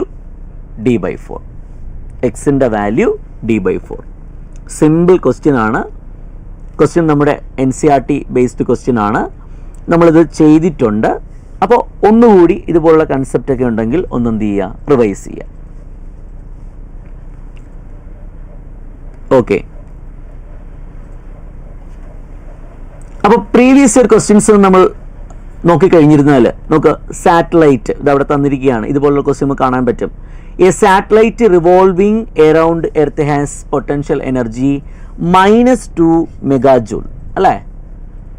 then the binding energy of the satellite is എത്രയാണ് തന്നിരിക്കുന്നത്? ബൈൻഡിങ് എനർജി ഓഫ് സാറ്റലൈറ്റിൻ്റെ ബൈൻഡിങ് എനർജിയാണ് പറഞ്ഞിരിക്കുന്നത്. അപ്പോൾ സാറ്റലൈറ്റിൻ്റെ ബൈൻഡിങ് എനർജി നമുക്കറിയാം, പൊട്ടൻഷ്യൽ എനർജി ഓഫ് സാറ്റലൈറ്റിൻ്റെ പൊട്ടൻഷ്യൽ എനർജി എന്നുള്ളത് നെഗറ്റീവ് ആണെന്നും -gmm ഡിവൈഡഡ് ബൈ r ആണെന്നുമുള്ളത് നമ്മൾ പഠിച്ചു വെച്ചിട്ടുണ്ട് അല്ലേ? കൈനറ്റിക് എനർജി എത്രയാ? കൈനറ്റിക് എനർജി ഓഫ് സാറ്റലൈറ്റ് എന്നുള്ളത് gmm ഡിവൈഡഡ് ബൈ എത്രയാ? 2r ആണ്. ഓക്കെ, സോ അപ്പോൾ total energy of the satellite എത്രയായിരിക്കും? Total energy of the satellite എന്ന് പറഞ്ഞു കഴിഞ്ഞാൽ നെഗറ്റീവ് ആണോ പോസിറ്റീവ് ആണോ? ഇത് രണ്ടും കൂടി ആഡ് ചെയ്യുമ്പോൾ നെഗറ്റീവ് ആയിരിക്കും. gmm ഡിവൈഡഡ് ബൈ എത്രയാണോ? 2r എന്ന് കിട്ടും. കറക്റ്റ് അല്ലേ? സോ ഈ ടോട്ടൽ എനർജിയുടെ നെഗറ്റീവ് വാല്യൂ ആണ് ബൈൻഡിങ് എനർജി ഓഫ് സാറ്റലൈറ്റ് എന്ന് പറഞ്ഞാൽ. കൺസെപ്റ്റ് അങ്ങനെ പഠിച്ചു വയ്ക്കുക. അപ്പോൾ ബൈൻഡിങ് എനർജി ഓഫ് സാറ്റലൈറ്റ് എന്ന് പറഞ്ഞാൽ -t ആണ്. -t എത്രയാണ് കിട്ടുന്നത്? gmm divided by 2r. വേറൊരു സെൻസിൽ പറഞ്ഞാൽ കൈനറ്റിക് എനർജിക്ക് ഈക്വൽ. അപ്പം ഞാൻ പറയുന്നത് യുവിൻ്റെ വാല്യൂ ഞാൻ പറയുകയാണ് -x എന്ന് എടുക്കുകയാണ്. ഇത്രയും വാല്യൂവിനെ ഇത്രയും ടേമിനെ ഞാൻ x എന്നെടുത്തു, പെട്ടെന്ന് ഓർമ്മിക്കാനായിട്ടാണ്. യുവിൻ്റെ വാല്യൂ -x ആണെങ്കിൽ കമൻറ്റ് ചെയ്തേ, കെയുടെ വാല്യൂ എത്രയാണ്? കൈനറ്റിക് എനർജി എത്രയാണ്? പോസിറ്റീവ് ആണ്, അതിൻ്റെ ഹാഫ് ആണ്. കറക്റ്റ് അല്ലേ? പോസിറ്റീവ് ആണ്, അതിൻ്റെ ഹാഫ് ആണ്. കറക്റ്റ് അല്ലേ? ടോട്ടൽ എനർജി എത്രയാണ്? ടോട്ടൽ എനർജി എന്ന് പറഞ്ഞാൽ നെഗറ്റീവാണ്, എക്സിൻ്റെ ഹാഫാണ്. അപ്പോൾ ബൈൻഡിങ് എനർജി എത്രയാണ്? ബൈൻഡിങ് എനർജി എന്ന് പറഞ്ഞാൽ ടോട്ടൽ എനർജിയുടെ നെഗറ്റീവ് ആയിരിക്കണം, എക്സിൻ്റെ ഹാഫ് ആയിരിക്കണം എന്ന് പറഞ്ഞാൽ x/2 ഓൺലി. ക്ലിയർ ആണേ? അപ്പോൾ ഇത്രയും പറഞ്ഞ കാര്യങ്ങൾ നമുക്ക് ഇങ്ങനെ കണക്ട് ചെയ്ത് വയ്ക്കാം. പൊട്ടൻഷ്യൽ എനർജി മൈനസ് എക്സ് ആണെങ്കിൽ കൈനറ്റിക് എനർജി എക്സ് ബൈ 2 ആണ്, total energy minus X by 2 ആണ്. ബൈൻഡിങ് എനർജി എന്ന് പറഞ്ഞാൽ that is negative of total energy ആണ്, ദാറ്റ് ഈസ് എക്സ് ബൈ 2. തന്നിരിക്കുന്നത് എന്താ? പൊട്ടൻഷ്യൽ എനർജി തന്നിട്ടുണ്ട് -2 ജൂൾ എന്നുള്ള രീതിക്കാണ് തന്നിരിക്കുന്നത്, -2 മെഗാ ജൂൾ അല്ലേ? യെസ്. അപ്പം നമുക്ക് വേണ്ടതെന്ന് പറഞ്ഞു കഴിഞ്ഞാൽ എന്താണ്? ബൈൻഡിങ് എനർജിയാണ്. നോക്കിക്കേ, -x തന്നിട്ടുണ്ട്, -xന്റെ വാല്യൂ 2 ആണ്. അപ്പോൾ ബൈൻഡിങ് എനർജി എത്രയാണ് വരേണ്ടത്? എക്സിൻ്റെ ഹാഫ് വരണം, കറക്റ്റ് അല്ലയോ? എക്സിൻ്റെ ഹാഫ് വരണം. എക്സിൻ്റെ ഹാഫ് എത്രയാണോ അതാണ് നമ്മുടെ ആൻസർ. എക്സിൻ്റെ ഹാഫ് എന്നുള്ളത് 2ൻ്റെ ഹാഫാണ്. 2ൻ്റെ ഹാഫ് 1 ആണ്, അത് പോസിറ്റീവാണ്. ബൈൻഡിങ് എനർജി പോസിറ്റീവാണ്. So positive 1 mega joule is the right answer. Clear ആണോ? ക്വസ്റ്റ്യൻ ക്ലിയർ ആണോ?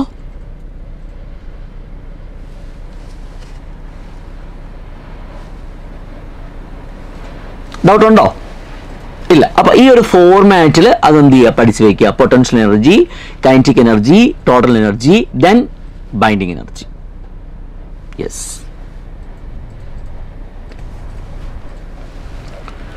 ക്വസ്റ്റ്യൻ വായിച്ചു നോക്കുക. ഇതേ ടോപ്പിക്, ഈ ക്വസ്റ്റ്യനിലെ ഇതേ ടോപ്പിക് നമ്മൾ ഇവിടെ പഠിക്കുന്നുണ്ട്, ഇലക്ട്രോസ്റ്റാറ്റിക്സ് 1 പഠിക്കുന്നുണ്ട്. അപ്പോൾ ഏതാണ് കൺസെപ്റ്റ് എന്നുള്ളത് ഒന്ന് ഐഡന്റിഫൈ ചെയ്യാം, കമ്പയർ ചെയ്ത് പഠിക്കാം നമുക്ക്. Starting from the centre of earth having radius RE എന്ന് എടുക്കുകയാണ്. Variation of acceleration due to gravity is the best represented by the curve. നമ്മൾ പഠിച്ചിട്ടുണ്ട്, ചാർജ്ഡ് സോളിഡ് സ്പിയർ പഠിച്ചിട്ടുണ്ട് അല്ലേ? ഇലക്ട്രോസ്റ്റാറ്റിക്സിൽ charged solid non conducting sphere പഠിച്ചിട്ടുണ്ട്. അപ്പോൾ ആ ചാർജ്ഡ് സോളിഡ് നോൺ കണ്ടക്ടിങ് സ്പിയറുമായിട്ട് നമുക്ക് എന്ത് ചെയ്യാം? ഈ പറയുന്ന എർത്ത് എന്ന് പറയുന്ന സോളിഡ് സ്പിയറിനെ കമ്പയർ ചെയ്യാം. അപ്പോൾ എർത്ത് എന്ന് പറയുന്ന സോളിഡ് സ്പിയറിനെ നമ്മൾ കമ്പയർ ചെയ്യുമ്പോൾ എർത്തിന് പുറത്ത് ഒരു പോയിന്റ് നിങ്ങൾ എടുത്തു കഴിഞ്ഞിരുന്നാൽ അവിടുത്തെ ഗ്രാവിറ്റേഷണൽ ഫീൽഡ്, എർത്തിന് പുറത്ത് നിങ്ങളൊരു പോയിന്റ് എടുത്തു കഴിഞ്ഞാൽ അവിടുത്തെ ഗ്രാവിറ്റേഷണൽ ഫീൽഡ് എത്രയാ? GM divided by R². GM divided by R². അപ്പോൾ എർത്ത് എന്ന് പറയുന്ന സോളിഡ് സ്പിയറിന് പുറത്തൊരു പോയിന്റ് എടുത്തു കഴിഞ്ഞിരുന്നാൽ അവിടെ ഗ്രാവിറ്റേഷണൽ ഫീൽഡിൻ്റെ വേരിയേഷനാണ് പറഞ്ഞു വെച്ചിരിക്കുന്നത്. സോ നമുക്ക് മനസ്സിലാക്കാൻ പറ്റുന്നത് gravitational field intensity is directly proportional to 1/R². Correct അല്ലയോ? ഔട്ട്സൈഡ് ആണെങ്കിൽ 1/R². അടുത്തത്, എർത്തിൻ്റെ ഗ്രാവിറ്റേഷണൽ ഫീൽഡ് ഇൻറ്റൻസിറ്റി നമ്മൾ പറയുകയാണ് സർഫസിൽ gravitational field intensity at surface ആവുമ്പോൾ GMM/R² പകരം നമ്മൾ എന്തെന്ന് കൊടുക്കും? RE എന്ന് കൊടുക്കും. എർത്തിൻ്റെ റേഡിയസ് ആയിട്ട് കൊടുക്കും. കറക്റ്റ് അല്ലയോ? എർത്തിൻ്റെ റേഡിയസ് ഒന്ന് നോക്കിക്കേ. എർത്ത് എന്ന് പറയുന്ന സ്പിയർ ആണ്, അതിൻ്റെ റേഡിയസ് RE ആണ്. ഔട്ട്സൈഡ് ഒരു പോയിന്റ് നിങ്ങൾ എടുക്കുകയാണെങ്കിൽ ഇവിടുത്തെ ഫീൽഡാണ് നമ്മൾ ആദ്യം പറഞ്ഞത്, ഈ proportional to 1/R². At surface ആണെങ്കിൽ രണ്ടാമത്തെ condition GM divided by RE². Correct ആണ്? യെസ്. അടുത്ത് പറയാണ് gravitational field intensity inside the എർത്തിനുള്ളിൽ, എർത്ത് എന്ന് പറയുന്ന സോളിഡ് സ്പിയറിനുള്ളിൽ ഗ്രാവിറ്റേഷണൽ ഫീൽഡ് ഇൻറ്റൻസിറ്റി പറയുകയാണ്. എത്രയാ? GMR divided by R³. Correct അല്ലയോ? GM divided by R³ into R ആയിരിക്കും, where R is the radius of earth. So ഞാൻ അതിനെ RE എന്ന് കൊടുത്തു. അപ്പോൾ ഇവിടെ നമുക്ക് മനസ്സിലാക്കാൻ പറ്റുന്നത് ഗ്രാവിറ്റേഷണൽ ഫീൽഡ് ഇൻറ്റൻസിറ്റി വേരി ചെയ്യുന്നത് ഡയറക്റ്റ് ആയിട്ടായിരിക്കും. ഡിസ്റ്റൻസ് കൂടുന്നതനുസരിച്ചായിരിക്കും സെൻറ്ററിൽ നിന്ന് സ്പിയറിനുള്ളിൽ എന്ത് ചെയ്യുന്നത്? ഗ്രാവിറ്റേഷണൽ ഫീൽഡ് ഇൻറ്റൻസിറ്റി കൂടുന്നത്. കറക്റ്റാണോ? നോക്കിക്കേ, ഇതാണ് സെൻറ്ററിൽ നിന്ന് സർഫസിലോട്ട് പോകുന്നതനുസരിച്ച് ഫീൽഡ് എന്ത് ചെയ്യും? യെസ്, ഇൻക്രീസ് ചെയ്യും. ഈ പ്രൊപ്പോർഷണൽ ടു R ആണ്. അപ്പോൾ ഈ ഒരു വേരിയേഷൻ നമ്മൾ സ്റ്റഡി ചെയ്ത് കഴിഞ്ഞാൽ നമുക്ക് ഗ്രാവിറ്റേഷണൽ ഫീൽഡ് ഇൻറ്റൻസിറ്റിയും റെസ്പെക്റ്റീവ് ഡിസ്റ്റൻസും തമ്മിൽ ഗ്രാഫ് പ്ലോട്ട് ചെയ്യാം. ഗ്രാഫ് പ്ലോട്ട് ചെയ്യുമ്പോൾ നമുക്ക് മനസ്സിലാവുന്നത് സെൻറ്ററിൽ നിന്ന് R = RE എന്ന് പറയുന്ന സർഫസിലോട്ട് മൂവ് ചെയ്യുമ്പോൾ, അല്ലെങ്കിൽ റേഡിയസ് ഡിസ്റ്റൻസിൻ്റെ മാക്സിമത്തിലോട്ട് പോകുന്ന സമയത്ത് ഈ പറയുന്ന ഫീൽഡ് എന്ത് ചെയ്യും? ഡയറക്റ്റ് ആയിട്ട് എന്ത് ചെയ്യാണ്? വേരി ചെയ്യാണ്. കറക്റ്റാണോ? ഈ പ്രൊപ്പോർഷണൽ ടു R. നോക്കുക, സെൻറ്ററിൽ നിന്ന് എർത്ത് എന്ന് പറയുന്ന സോളിഡ് സ്പിയറിൻ്റെ സെൻറ്ററിൽ നിന്ന് സർഫസിലേക്ക് മൂവ് ചെയ്യുന്നതനുസരിച്ച് D മാറുന്നതനുസരിച്ച് ഗ്രാവിറ്റേഷണൽ ഫീൽഡ് ഇൻറ്റൻസിറ്റി എന്ത് ചെയ്യും? കൂടുകയാണ്. ലീനിയർ റിലേഷൻഷിപ്പാണ്. So the graph will be a straight line up to R = capital R. Clear ആണോ? യെസ്. ഇനി ആർ കൂടുകയാണ്. ആർ കൂടുക എന്ന് പറഞ്ഞു കഴിഞ്ഞാൽ ഈ പോയിന്റ് എന്നുള്ളത് എങ്ങോട്ട് വരികയാണ്? ഔട്ട്സൈഡ് ആയിട്ട് വരികയാണ്. അപ്പോൾ എർത്ത് എന്ന് പറയുന്ന solid sphere outside point create ചെയ്യുന്ന ഫീൽഡ് നമുക്കറിയാം. അതെങ്ങനെയാ?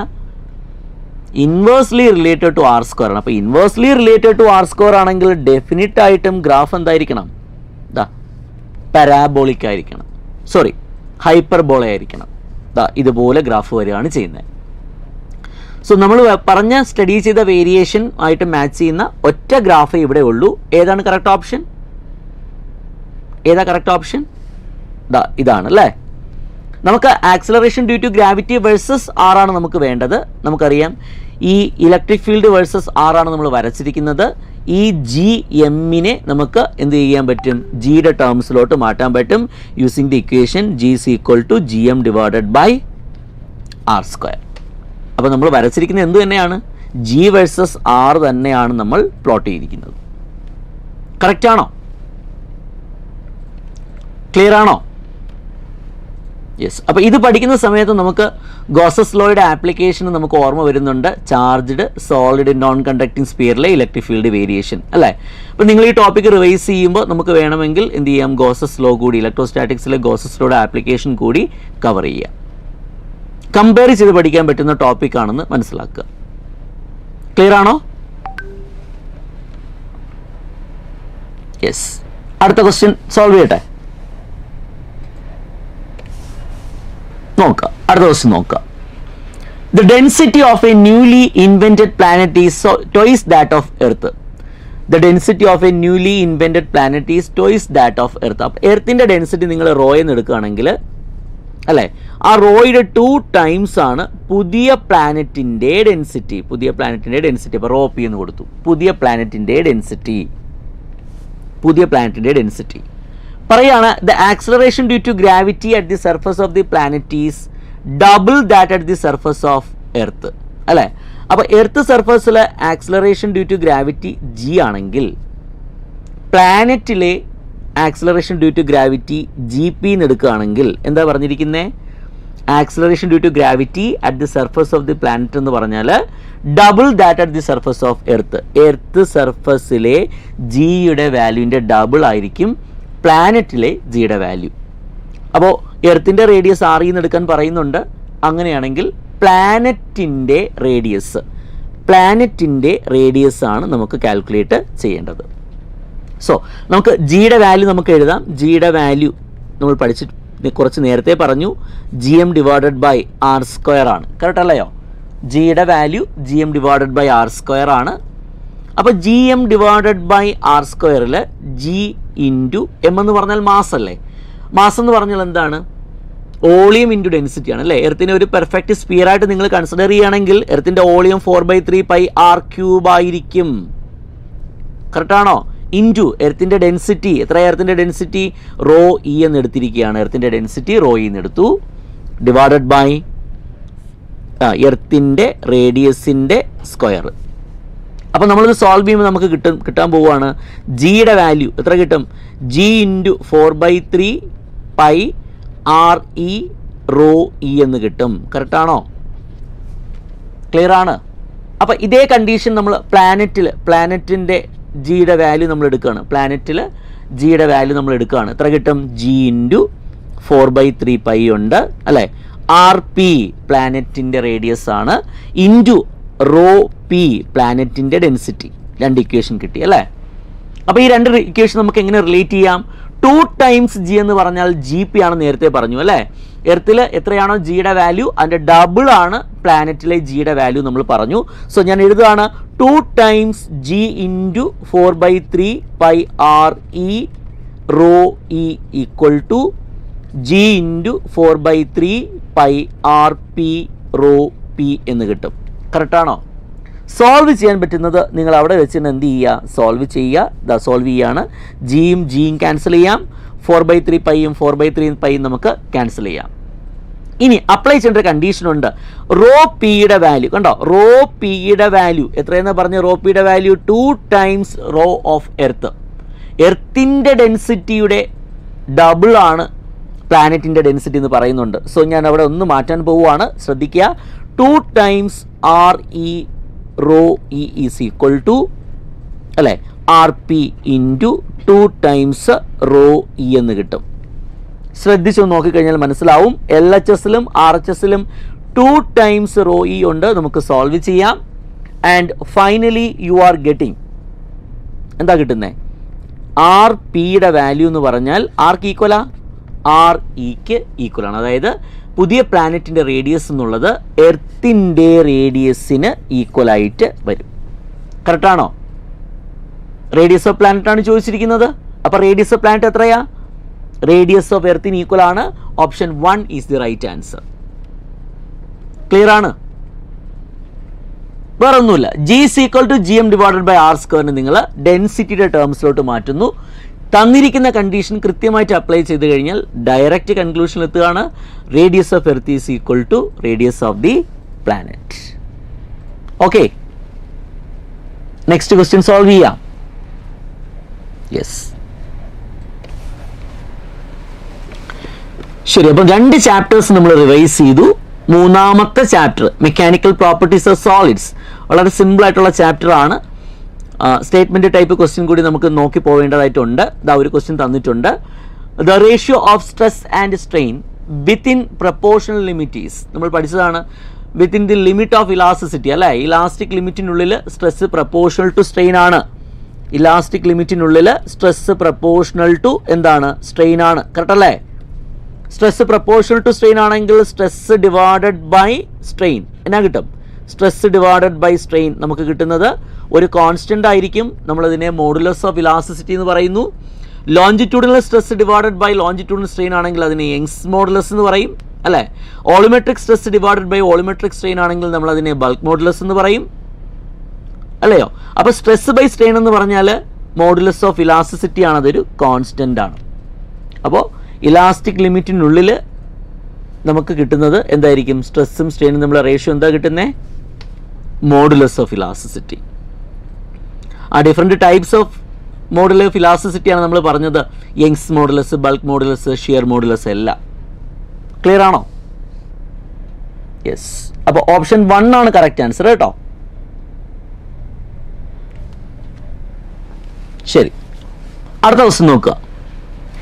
The average depth of ocean, Indian Ocean is about 3000 meter. Average depth of Indian Ocean. Okay, the water surface. അപ്പോൾ ഡെപ്ത് നമുക്ക് തന്നിട്ടുണ്ട്. ഡെപ്ത് എത്രയാ? 3000 മീറ്റർ എന്നുള്ളത് തന്നിട്ടുണ്ട്. ഡിയുടെ വാല്യൂ അല്ലേ, ഡിയുടെ വാല്യൂ അല്ലെങ്കിൽ എച്ചിൻ്റെ value. The fractional compression delta V by V of water at the bottom of the ocean is. നമുക്ക് ഡെൽറ്റ വി ബൈ വി കണ്ടുപിടിക്കണം. നമുക്ക് ഡെൽറ്റ വി ബൈ വി എന്ന് പറഞ്ഞാൽ വിയിൽ ഡെൽറ്റ വി ചേഞ്ച് അങ്ങനെയല്ലേ മനസ്സിലാക്കേണ്ടേ. അപ്പോൾ ടോട്ടൽ വോളിയം വി ആണെങ്കിൽ അതിലെ ചേഞ്ച് എന്നുള്ളത് ഡെൽറ്റ വി ആണ്. സോ തന്നിരിക്കുന്ന വാല്യൂവിനെ വായിക്കേണ്ടത് fractional change in volume. Fractional change in volume, fractional change in volume ആണ് തന്നിരിക്കുന്നത്. അപ്പോൾ ഡെൽറ്റ എൽ ബൈ എൽ ആണ് തന്നിരിക്കുന്നതെങ്കിലോ, ഡെൽറ്റ എൽ ബൈ എൽ ആണ് തരുന്നതെങ്കിലോ ടോട്ടൽ ലെങ്ത് എൽ ആണ്, ഒറിജിനൽ ലെങ്ത് എൽ ആണ്. അതിൽ ഡെൽറ്റ എൽ ചേഞ്ച് ചെയ്തു, വായിക്കേണ്ടത് ഫ്രാക്ഷണൽ ചേഞ്ച് ഇൻ ലെങ്ത്.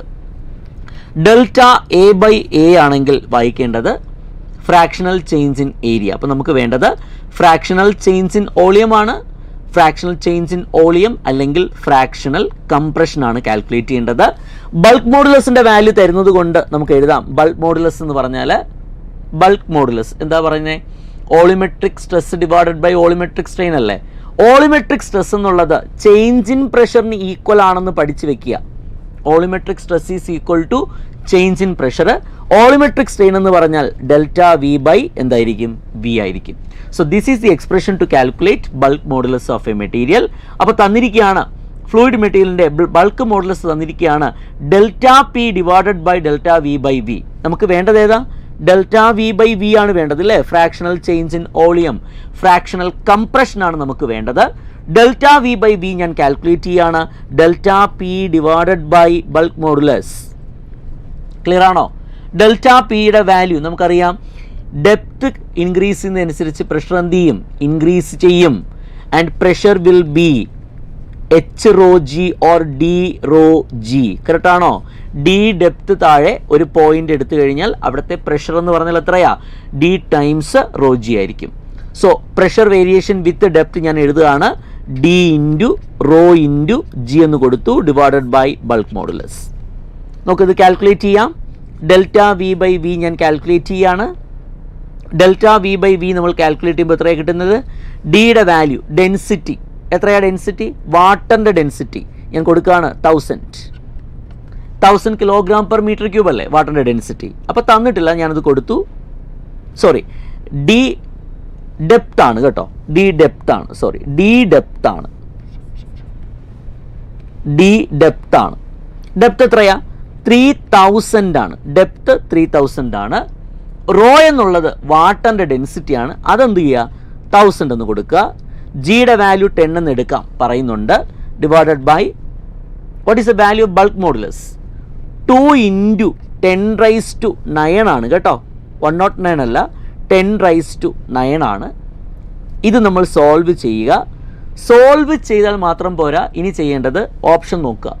എല്ലാം പെർസെൻറ്റേജ് ഫോമിലാണ് ഇരിക്കുന്നത്. അപ്പം നിങ്ങൾ ചെയ്യേണ്ടത് ഈ സോൾവ് ചെയ്ത് കിട്ടുന്ന നമ്പറിനെ എത്ര കൊണ്ട് മൾട്ടിപ്ലൈ ചെയ്യണം? 100 കൊണ്ട് നിങ്ങൾ മൾട്ടിപ്ലൈ ചെയ്യണം. 100 കൊണ്ട് മൾട്ടിപ്ലൈ ചെയ്യണം. പെർസെൻറ്റേജിലോട്ട് മാറ്റാനായിട്ടാണ്. അപ്പം നിങ്ങൾക്ക് കിട്ടുന്ന ഒരു ഫ്രാക്ഷൻ ആയിരിക്കും, അതിനെ പെർസെൻറ്റേജിലോട്ട് മാറ്റാനായിട്ട് നിങ്ങൾ എന്ത് ചെയ്യുക? 100 കൊണ്ട് മൾട്ടിപ്ലൈ ചെയ്യുക. അപ്പോൾ എത്രയാണ് കിട്ടുന്നത്? സോൾവ് ചെയ്ത് നോക്കാം അല്ലേ. 3000 ഇൻറ്റു 3/2 എന്ന് എഴുതി. 3/2 ഇൻറ്റു എത്ര വരുന്നത്? 10⁻⁶ വരും, 10⁻⁷ വരും. ഇവിടെ ന്യൂമറേറ്റർ സോൾവ് ചെയ്യുമ്പോൾ ഡിവൈഡഡ് ബൈ ഒരു 10⁻⁹ ഉണ്ട്. ഇൻറ്റു എത്രയാ? 100 കൊടുക്കാം. യെസ്, ഈ വാല്യൂ സോൾവ് ചെയ്യുമ്പോൾ എത്ര കിട്ടും? 1.5 ഇൻറ്റു 10⁻⁻² ഇൻറ്റു 100, 10². കറക്റ്റ് അല്ലയോ? അപ്പോൾ ഓൾറെഡി നമ്മൾ പെർസെൻറ്റിലോട്ട് മാറ്റി കഴിഞ്ഞു. അപ്പോൾ കിട്ടുന്നത് എത്രയാ? 1.5% എന്ന് കിട്ടും. 1.5% എന്ന് കിട്ടും. So which is right answer? 1.5% അല്ലേ? യെസ്, 1.5% ആണ് നമുക്ക് കിട്ടുന്ന ആൻസർ. ഈസി അല്ലേ ക്വസ്റ്റ്യൻ?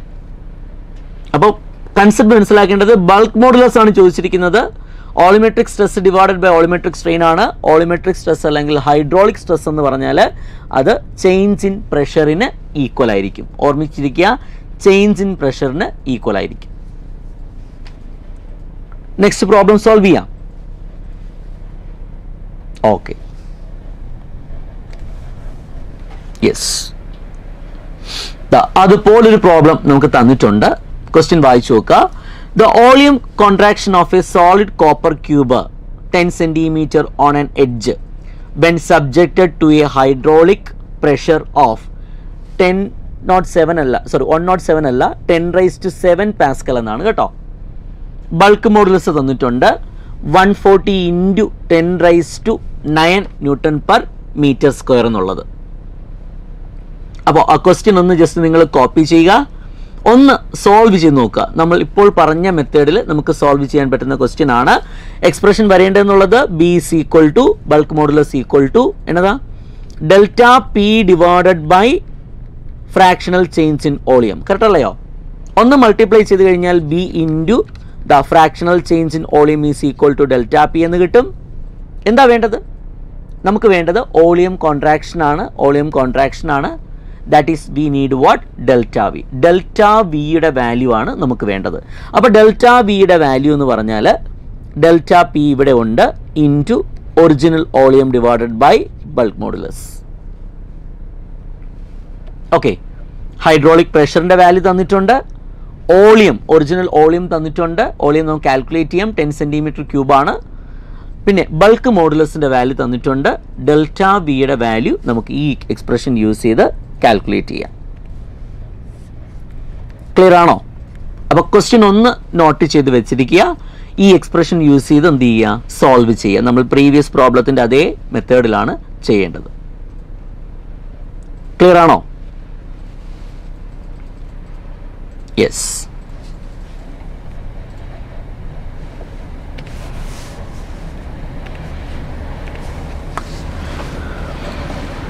അടുത്തൊരു ക്വസ്റ്റ്യൻ തന്നിരിക്കുക, നോക്കിയേ. സ്ട്രെസ് സ്ട്രെയിൻ ഗ്രാഫ് തന്നിട്ടുണ്ട് അല്ലേ. നമ്മൾ പഠിച്ചത് എന്താണ്? സ്ട്രെസ് സ്ട്രെയിൻ ഗ്രാഫ് ഒരു സ്ട്രെയിറ്റ് ലൈൻ ആയിരിക്കും. എപ്പോഴാ? ഇലാസ്റ്റിക് ലിമിറ്റിനുള്ളിൽ അല്ലേ. അപ്പോൾ ഇലാസ്റ്റിക് ലിമിറ്റിനുള്ളിൽ സ്ട്രെസ് വേഴ്സസ് സ്ട്രെയിൻ എന്നുള്ളത് ഒരു സ്ട്രെയിറ്റ് ലൈൻ ആയിരിക്കും. ഇനി ഒരു മെറ്റീരിയലിൻ്റെ സ്ട്രെസ് സ്ട്രെയിൻ ഗ്രാഫ് നിങ്ങൾ നോക്കുമ്പോൾ ആ സ്ട്രെസ് സ്ട്രെയിൻ ഗ്രാഫ് എങ്ങനെയാണ് വന്നിരിക്കുന്നത്? നോക്കുക, ഈ രീതിക്കാണ് വന്നിരിക്കുന്നത്. അപ്പോൾ ഇതിൽ 2-3 പോയിന്റ്സ് നമുക്ക് മാർക്ക് ചെയ്യാനായിട്ട് പറ്റും. ഏതൊക്കെയാണ് പോയിന്റ്സ്? ഒന്ന്, ഈ സ്ട്രെയിറ്റ് ലൈൻ ബിഹേവിയർ അല്ലെങ്കിൽ പ്രപ്പോർഷണാലിറ്റി ബിഹേവിയർ എൻഡ് ചെയ്യുന്ന ഒരു പോയിന്റ് ഉണ്ട് അല്ലേ. ഇവിടെ ഈ ഒരു പോയിന്റ് സ്ട്രെയിറ്റ് ലൈനിൻ്റെ എൻഡ്, നമ്മളതിനെ പ്രപ്പോർഷണാലിറ്റി ലിമിറ്റ് എന്നാണ് പറയുന്നത്. Proportionality limit. ആ പ്രപ്പോർഷണാലിറ്റി ലിമിറ്റിൽ നിന്ന് അടുത്തത് ഒരു കർവ് എൻഡ് ചെയ്യുന്ന പോയിന്റ് ഉണ്ട്, that is elastic limit. Elastic limit ആ പോയിന്റ് വരെ ആയിരിക്കും ഒബ്ജക്റ്റ് എന്ത് കാണിക്കുന്നത്? ഇലാസ്റ്റിക് ബിഹേവിയർ എക്സിബിറ്റ് ചെയ്യുന്നത്. ബാക്കിയുള്ള റീജിയൻ നിങ്ങൾ എടുത്തു കഴിഞ്ഞാൽ, ബി ടു ഡി റീജിയൻ നമ്മൾ എടുത്തു കഴിഞ്ഞാൽ നമുക്ക് മനസ്സിലാവുന്നത് ഈ റീജിയനിൽ ഇലാസ്റ്റിസിറ്റി ഇല്ല.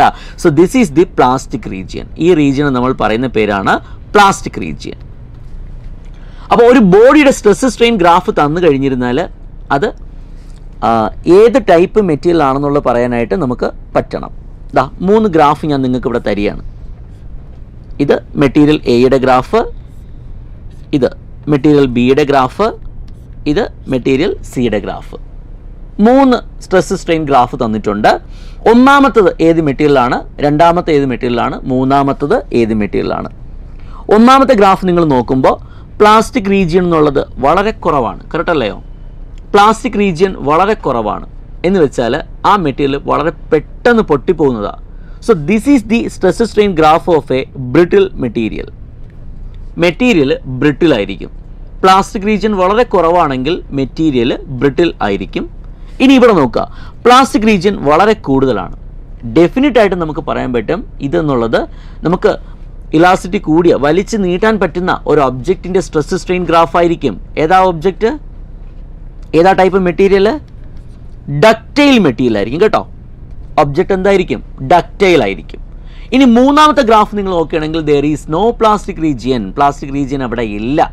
അപ്പോൾ ഇത് തന്നിരിക്കുന്നത് ഇലാസ്റ്റോമേഴ്സിൻ്റെ എന്തായിരിക്കും? സ്ട്രെസ് സ്ട്രെയിൻ ഗ്രാഫ് ആയിരിക്കും. അപ്പോൾ നമുക്ക് സ്ട്രെസ് സ്ട്രെയിൻ ഗ്രാഫ് വെച്ചിട്ട് നമുക്ക് ഒബ്ജക്ട്സിനെ അല്ലെങ്കിൽ മെറ്റീരിയൽസിനെ നമുക്ക് സോളിഡ് മെറ്റീരിയൽസിനെ 3ആയിട്ട് ഡിവൈഡ് ചെയ്യാം: brittle, ductile and elastomers. Correct ആണോ? ഇത് നമ്മുടെ ബേസ് കൺസെപ്റ്റ്. നമുക്കിവിടെ 2 ഗ്രാഫ് തന്നിട്ടുണ്ട് and they are asking material A തന്നിട്ടുണ്ട്, ബി തന്നിട്ടുണ്ട്. ചോദ്യം ഇതാണ്, ഓപ്ഷൻസ് വായിച്ചു നോക്കുമ്പോൾ മനസ്സിലാകുന്ന കാര്യം ഇതാണ്: ഏതാണ് സ്ട്രെങ്ത് കൂടിയത്, ഏതിനാണ് യങ്സ് മോഡുലസ് കൂടുതൽ? ഇതാണ് നമുക്ക് കാൽക്കുലേറ്റ് ചെയ്യേണ്ടത്. അപ്പോൾ നോക്കുക, സ്ട്രെസ് ബൈ സ്ട്രെയിൻ ഒരു കോൺസ്റ്റൻ്റ് ആണെന്ന് കഴിഞ്ഞ സെഷനിൽ നമ്മൾ പറഞ്ഞായിരുന്നു. ആ സ്ട്രെസ് ബൈ സ്ട്രെയിൻ റേഷ്യോയ്ക്ക് പറയുന്ന പേരെന്താ? സ്ട്രെസ് ബൈ സ്ട്രെയിൻ റേഷ്യോയ്ക്ക് പറയുന്ന പേരെന്താ? Modulus of elasticity. കറക്റ്റ് അല്ലയോ? Modulus of elasticity. അപ്പോൾ ഒരു വയറിൻ്റെ കേസിൽ ആ മോഡുലസ് ഓഫ് ഇലാസ്റ്റിറ്റി എന്നുള്ളത് ഞാൻ യങ്സ് മോഡുലസ് എന്ന് എടുക്കുകയാണ്. അപ്പോൾ സ്ട്രെസ് ബൈ സ്ട്രെയിൻ റേഷ്യോ നമുക്ക് തരുന്നത് എന്തായിരിക്കും? യങ്സ് മോഡുലസ് ആയിരിക്കും. സ്ട്രെസ് സ്ട്രെയിൻ ഗ്രാഫിൽ സ്ട്രെസ് ബൈ സ്ട്രെയിൻ റേഷ്യോ നിങ്ങൾ എടുത്താൽ കിട്ടുന്നത് ആ ഗ്രാഫിൻ്റെ എന്തായിരിക്കും? സ്ലോപ്പായിരിക്കും. അപ്പോൾ ഒന്നോടെ നോട്ട് ചെയ്തോളണം, stress by strain gives Young's modulus and Young's modulus can be obtained from the slope of the given stress strain graph. Correct അല്ലയോ? അപ്പോൾ ഇതിൽ എക്കാണോ ബിക്കാണോ യങ്സ് മോഡുലസ് കൂടുതൽ അല്ലേ എന്ന് ചോദിച്ചു കഴിഞ്ഞിരുന്നാൽ ഏതിനാണ് സ്ലോപ്പ് കൂടുതലെന്ന് നോക്കുക. ഏതിനാണ് സ്ലോപ്പ് കൂടുതലെന്ന് നോക്കുക. സ്ലോപ്പ് എന്ന് പറഞ്ഞാൽ എന്താ? സ്ട്രെയിറ്റ് ലൈൻ എക്സാക്സുമായിട്ട് മേക്ക് ചെയ്യുന്ന ആംഗിളിൻ്റെ ടാൻജൻറ്റ് വാല്യൂ. കറക്റ്റ് ആണോ? ആംഗിളിൻ്റെ ടാൻജൻറ്റ് വാല്യൂ. ഏത് ഫിഗറിലാണ് ഈ ആംഗിൾ കൂടുതലായിട്ട് വരുന്നത്? രണ്ടാമത്തെ ഫിഗറിലാണ് ആംഗിൾ വേരിയേഷൻ കൂടുതൽ. അപ്പോൾ ഡെഫിനറ്റ് ആയിട്ടും രണ്ടാമത്തെ ഫിഗറിലായിരിക്കും ടാൻജൻറ്റ് ഓഫ് തീറ്റ കൂടുതലായിട്ട് വരുന്നത്. ടാൻജൻറ്റ് ഓഫ് തീറ്റയാണ് എന്തെന്ന് വെച്ചാൽ സ്ലോപ്പ്. ഈ സ്ലോപ്പ് എന്തിൻ്റെ സ്ലോപ്പാണ് നമ്മൾ എടുക്കുന്നത്? സ്ട്രെസ് സ്ട്രെയിൻ ഗ്രാഫിൻ്റെ സ്ലോപ്പാണ് എടുക്കുന്നത്. That is the Young's modulus. അപ്പോൾ വളരെ ക്ലിയർ ആണ്, ഈ ഗ്രാഫിൽ നമുക്ക് കിട്ടുന്നത് യങ്സ് മോഡുലസ് ആണ്. നമ്മൾ സ്ലോപ്പ് എടുക്കുമ്പോൾ കിട്ടുന്നത് യങ്സ് മോഡുലസ് ആണ്. രണ്ടാമത്തെ ഗ്രാഫിനാണ് യങ്സ് മോഡുലസ് കൂടുതൽ. ഇനി ഒരു കാര്യം, യങ്സ് മോഡുലസ് എന്നുള്ളത് ഒരു മെറ്റീരിയലിൻ്റെ സ്ട്രെങ്തിൻ്റെ മെഷർ കൂടിയാണ്. അപ്പോൾ അങ്ങനെയാണെങ്കിൽ നമുക്ക് പറയാൻ പറ്റും എ ആണോ സ്ട്രെങ്ത് കൂടുതലായിട്ടുള്ളത്, ബി ആണോ സ്ട്രെങ്ത് കൂടുതൽ? Which one is stronger? B ആയിരിക്കും. കറക്റ്റ് അല്ലയോ? ബി ആയിരിക്കും. So B is having greater Young's modulus. Correct ആണ്. B is having greater Young's modulus. ബിയുടെ സ്ലോപ്പ് കൂടുതൽ, B is having greater Young's modulus and it is stronger as well എന്നുള്ള option നമുക്ക് definite ആയിട്ടും opt ചെയ്യാം. Clear ആണോ? Young's modulus കൂടിയത് കൂടുതൽ സ്ട്രോങ് ആയിരിക്കും എന്നുള്ള കൺസെപ്റ്റ് നമുക്ക് യൂസ് ചെയ്യാം. ക്ലിയർ ആണ്? ക്ലിയർ ആണ്? Yes, yes, yes. നോക്കുക, ക്വസ്റ്റ്യൻ നോക്കുക. 2 wires ഓഫ് ഡയമീറ്റർ അല്ലെ 0.25 സെന്റിമീറ്റർ തന്നിട്ടുണ്ട്. One is made up of steel and other made up of brass are loaded as shown in the figure. The unloaded length of steel wire is എത്രയാ? 1.5 metre ആണ്. ബ്രാസിൻ്റെ ആണെങ്കിൽ അത് 1 metre ആണ്. നമുക്ക് വേണ്ടത് tensile stress ആണ് നമുക്ക് വേണ്ടത്. Tensile stress, the stress which is developed in length vice act ചെയ്യുന്ന സ്ട്രെസ് ആണ് നമുക്ക്, അതിൻ്റെ റേഷ്യോ ആണ് നമുക്ക് വേണ്ടത്. അപ്പം നിങ്ങൾ സ്റ്റീൽ വയർ എടുക്കുകയാണെങ്കിൽ സ്റ്റീൽ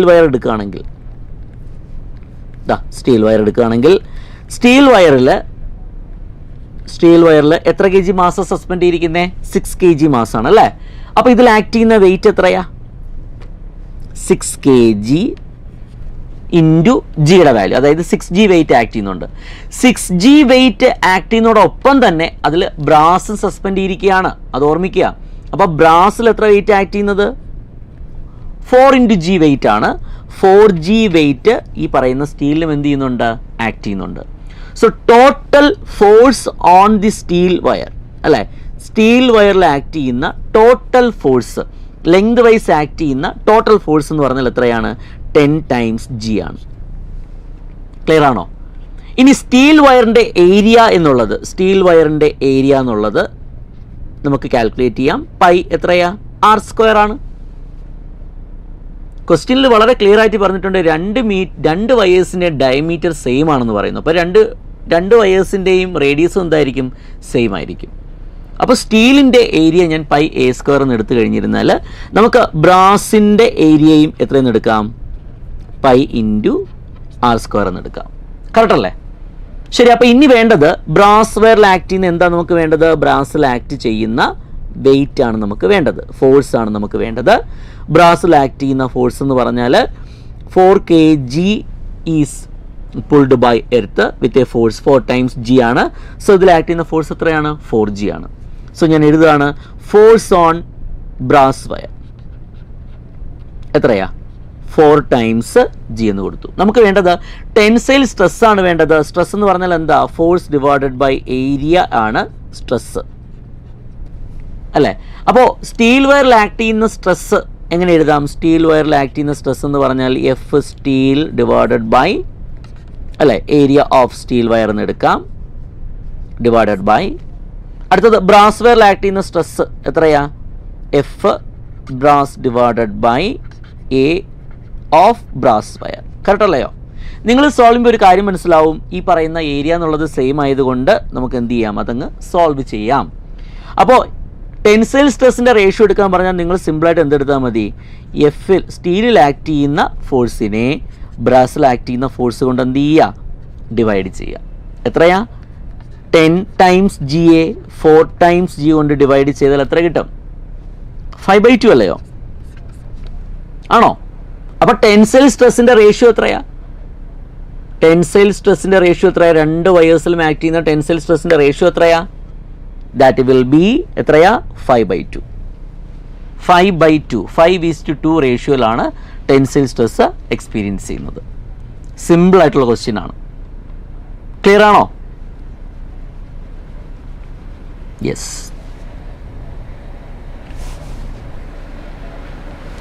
ശരി. അപ്പോൾ മെക്കാനിക്കൽ പ്രോപ്പർട്ടീസ് ഓഫ് സോളിഡ്സ് കഴിഞ്ഞാൽ പിന്നെ വരുന്ന ചാപ്റ്റർ ഏതാ?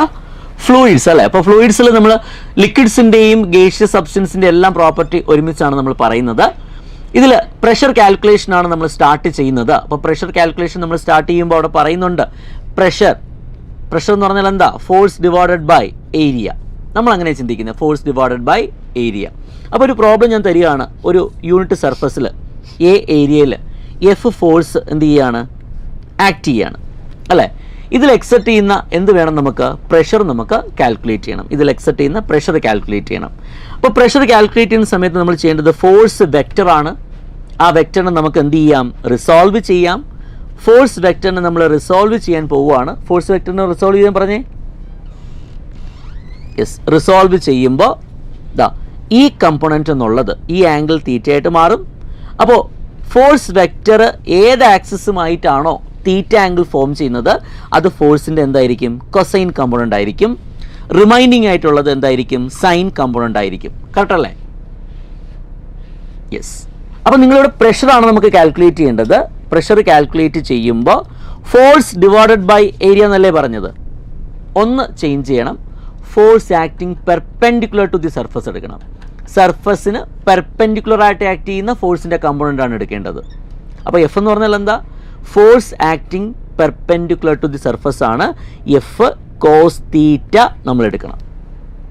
ഓക്കെ, കോമൺ ആയിട്ട് പറയുകയാണെങ്കിൽ pressure is equal to F acting perpendicular to the surface divided by area. സർഫസിന് പെർപെൻഡിക്കുലർ ആക്ട് ചെയ്യുന്ന ഫോഴ്സിൻ്റെ കമ്പോണൻറ്റിനെ ഏരിയ കൊണ്ട് ഡിവൈഡ് ചെയ്യുമ്പോഴാണ് നമുക്ക് പ്രഷർ കിട്ടുന്നത്. അപ്പോൾ ഇതാണ് എൻ്റെ റിയൽ കൺസെപ്റ്റ്. അപ്പോൾ ഇനി ക്വസ്റ്റ്യൻ വായിച്ചു നോക്കാം. Pressure is equal to, it is a product of force and area and both force and area are vectors. അങ്ങനെയല്ല ഉദ്ദേശിക്കുന്നത്. It is the ratio of force which is a vector and parallel to area എന്നാണ് പറഞ്ഞിരിക്കുന്നത്. ഇനി നമ്മളെന്താ പറഞ്ഞത്? Force act ചെയ്യേണ്ടത് സർഫസിന് perpendicular ആയിട്ട്. അപ്പം സർഫസിന് പെർപെൻഡിക്കുലർ ആയിട്ട് ആക്ട് ചെയ്യുന്ന കമ്പോണൻ്റ് ആണ് എടുക്കുന്നത്. അതിനെ ഏരിയ കൊണ്ട് ഡിവൈഡ് ചെയ്യും. It is a ratio of the component of force normal to area. അല്ലേ? ഏരിയയ്ക്ക് പെർപെൻഡിക്കുലർ ആയിട്ട് വരുന്ന ഫോഴ്സിൻ്റെ കമ്പോണൻറ്റിനെ ഏരിയ കൊണ്ട് ഡിവൈഡ് ചെയ്യുമ്പോൾ കിട്ടുന്ന വാല്യൂ ആണ് പ്രഷർ. അപ്പോൾ ഓപ്ഷൻ 3 ആയിരിക്കും നമ്മൾ ആൻസർ ആയിട്ട് ഓപ്റ്റ് ചെയ്യുന്നത്. ക്ലിയർ ആണോ? സിമ്പിൾ ആയിട്ടുള്ള കാര്യമാണ്. എഫ് ബൈ ഏരിയ എന്ന് പഠിച്ചെടുത്ത് മനസ്സിലാക്കുക. F perpendicular to the surface divided by area. Yes. അടുത്തൊരു ക്വസ്റ്റ്യൻ പറഞ്ഞിരിക്കുകയാണ്. The ratio of inertial force to viscous force. Inertial ഫോഴ്സും വിസ്കസ് ഫോഴ്സും തമ്മിലുള്ള റേഷ്യോയ്ക്ക് പറയുന്ന പേര്. ഒരിക്കലും അതൊരു ഇഫക്റ്റ് അല്ല, അല്ലേ? അതൊരു ലോ അല്ല. അപ്പോൾ ഉള്ളത് റെയ്നോൾഡ്സ് നമ്പർ, പിന്നെ പറഞ്ഞ റിലേറ്റീവ് ഡെൻസിറ്റി. നമുക്കറിയാം റിലേറ്റീവ് ഡെൻസിറ്റി എന്ന് പറഞ്ഞാൽ ഒരു ഒബ്ജക്റ്റിൻ്റെ ഡെൻസിറ്റിയെ വാട്ടറിൻ്റെ ഡെൻസിറ്റിയുമായിട്ട് കമ്പയർ ചെയ്യുമ്പോൾ കിട്ടുന്ന വാല്യൂവിന് പറയുന്ന പേരാ റിലേറ്റീവ് ഡെൻസിറ്റി അല്ലെങ്കിൽ സ്പെസിഫിക് ഗ്രാവിറ്റി. അപ്പോൾ നോക്കുക, ഈ ഒരു value inertial force to viscous force, രണ്ട് ഫോഴ്സുകൾ തമ്മിലുള്ള റേഷ്യോ ആണ്. ഒരു കോൺസ്റ്റൻ്റ് ആണ്. That constant is called Reynolds number. നമ്മൾ ഫ്ലൂയിഡ് ഫ്ലോ പഠിക്കുന്ന സമയത്ത് ഈ റെയ്നോൾഡ്സ് നമ്പറിന് വളരെ ഇമ്പോർട്ടൻസ് ഉണ്ട്. റെയ്നോൾഡ്സ് നമ്പർ എന്നുള്ളത് ലെസ് ദാൻ 1000 ആണെങ്കിൽ ഫ്ലോ എന്നുള്ളത് എന്തായിരിക്കും? സ്ട്രീം ലൈൻ ആയിരിക്കും. സ്ട്രീം ലൈൻ ഫ്ലോ ആയിരിക്കും. ഫ്ലൂയിഡിൻ്റെ ഫ്ലോ എന്നുള്ളത് സ്ട്രീം ലൈൻ ആയിരിക്കും. അപ്പോൾ ഫ്ലൂയിഡിൻ്റെ ഫ്ലോ സ്ട്രീം ലൈൻ ആണോ എന്ന് നമുക്ക് മനസ്സിലാക്കാൻ പറ്റുന്നത് ഏത് നമ്പർ വെച്ചിട്ടാണ്? റെയ്നോൾഡ്സ് നമ്പർ വെച്ചിട്ടാണ്. ഇനി നോക്കുക, ഏതെങ്കിലും ഒരു സിറ്റുവേഷനിൽ റെയ്നോൾഡ്സ് നമ്പർ എന്നുള്ളത് ഗ്രേറ്റർ ദാൻ 2000 ആണെങ്കിൽ ആ ഫ്ലൂയിഡിൻ്റെ ഫ്ലോ എന്നുള്ളത് സ്ട്രീം ലൈൻ അല്ല, പിന്നെന്തായിരിക്കും? ടർബുലൻ്റ് ആയിരിക്കും. ടർബുലൻ്റ് ഫ്ലോ ആയിരിക്കും. കോംപ്ലക്സ് ഫ്ലോ ആയിരിക്കും. ഇനി റെയ്നോൾഡ്സ് നമ്പർ എന്നുള്ളത് if it is lies between 1000 and 2000, 1000നും 2000നും ഇടയിലാണ് റെയ്നോൾഡ്സ് നമ്പറിൻ്റെ വാല്യൂ എങ്കിൽ ഡെഫിനറ്റ് ആയിട്ടും ഈ ഫ്ലോ എന്നുള്ളത് അൺസ്റ്റഡി ഫ്ലോ ആയിരിക്കും. Unsteady flow. അപ്പോൾ ഒരു ഐഡിയൽ ഫ്ലൂയിഡിൻ്റെ ഫ്ലോ എന്നുള്ളത് സ്ട്രീം ലൈൻ ആണോ ടർബുലൻ്റ് ആണോ അൺസ്റ്റഡി ആണോ എന്ന് ഡിറ്റർമിൻ ചെയ്യുന്ന കോൺസ്റ്റൻ്റ് പറയുന്ന പേരാണ് റെയ്നോൾഡ്സ് നമ്പർ. ഈ റെയ്നോൾഡ്സ് നമ്പർ നമുക്ക് കാൽക്കുലേറ്റ് ചെയ്യാൻ പറ്റും. ഒരു ഇക്വേഷൻ ഉണ്ട് NCERT-യിൽ.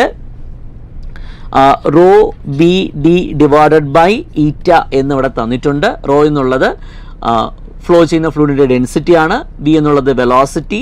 ഡി എന്നുള്ളത് ലിക്വിഡ് ഫ്ലോ ചെയ്യുന്ന ട്യൂബിൻ്റെ ഡയമീറ്റർ ആണെന്ന് ഓർമ്മിക്കുക. ഈറ്റ വിസ്കോസിറ്റി ആണ്. ഫ്ലൂയിഡിൻ്റെ വിസ്കോസിറ്റി, കോഎഫിഷ്യൻ്റ് ഓഫ് വിസ്കോസിറ്റി ആണ് ഈറ്റ എന്നുള്ളത്. അപ്പോൾ ഈ പറയുന്ന കാര്യം ഒന്ന് നിങ്ങൾ കോൺസെൻട്രേറ്റ് ചെയ്യുക. Reynolds number, ratio between inertial force and viscous force. Clear ആണ്? യെസ്.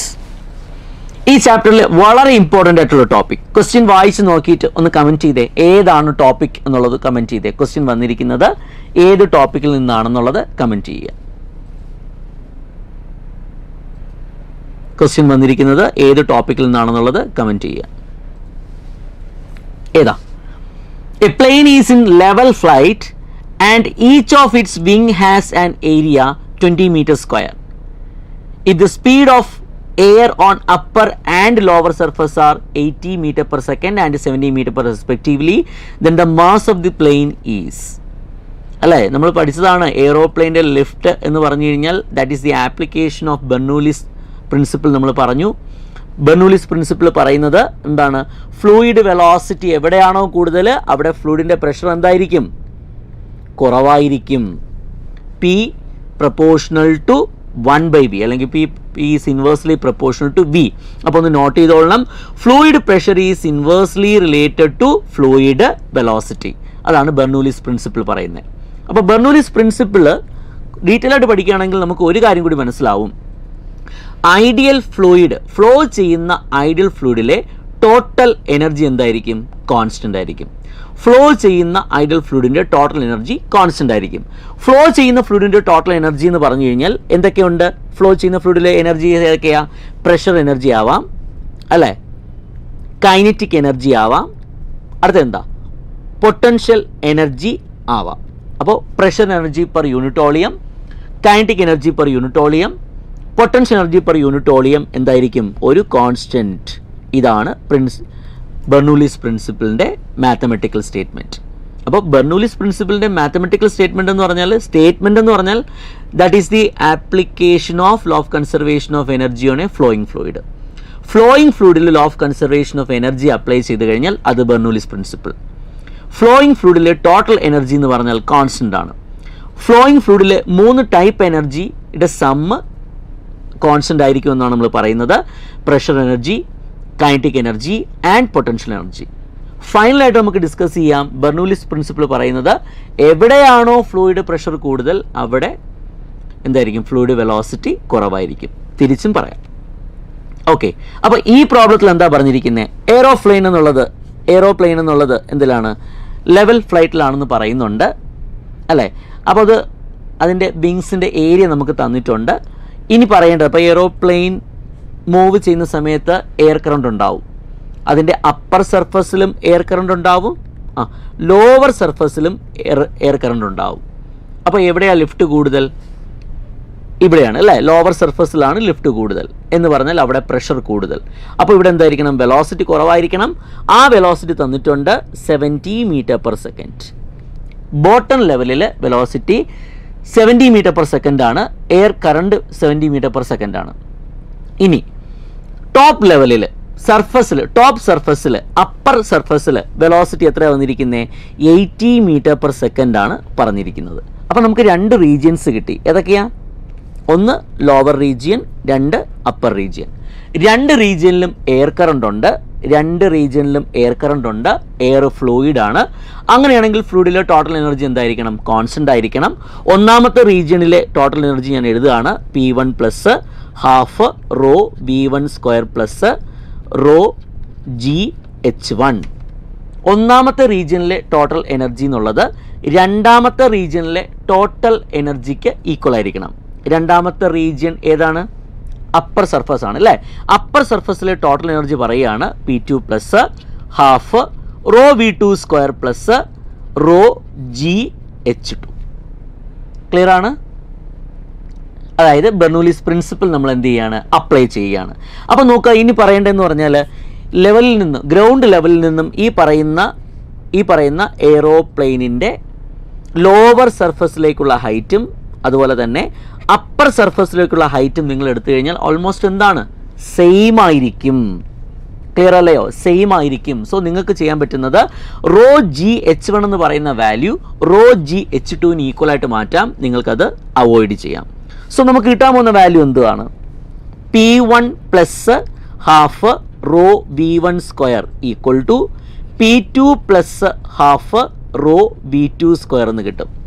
ക്ലിയർ അല്ലേ? ഒന്ന് വാല്യൂ സോൾവ് ചെയ്യണമെങ്കിൽ P1 മൈനസ് P2ൻ്റെ വാല്യൂ രണ്ട് സർഫസിലുമുള്ള പ്രഷർ ഡിഫറൻസ് എന്ന് പറഞ്ഞാൽ half raw times V2 square minus V1 സ്ക്വയറിൻ്റെ വാല്യൂവിന് ഈക്വൽ ആയിട്ട് വരും. കറക്റ്റ് ആണോ?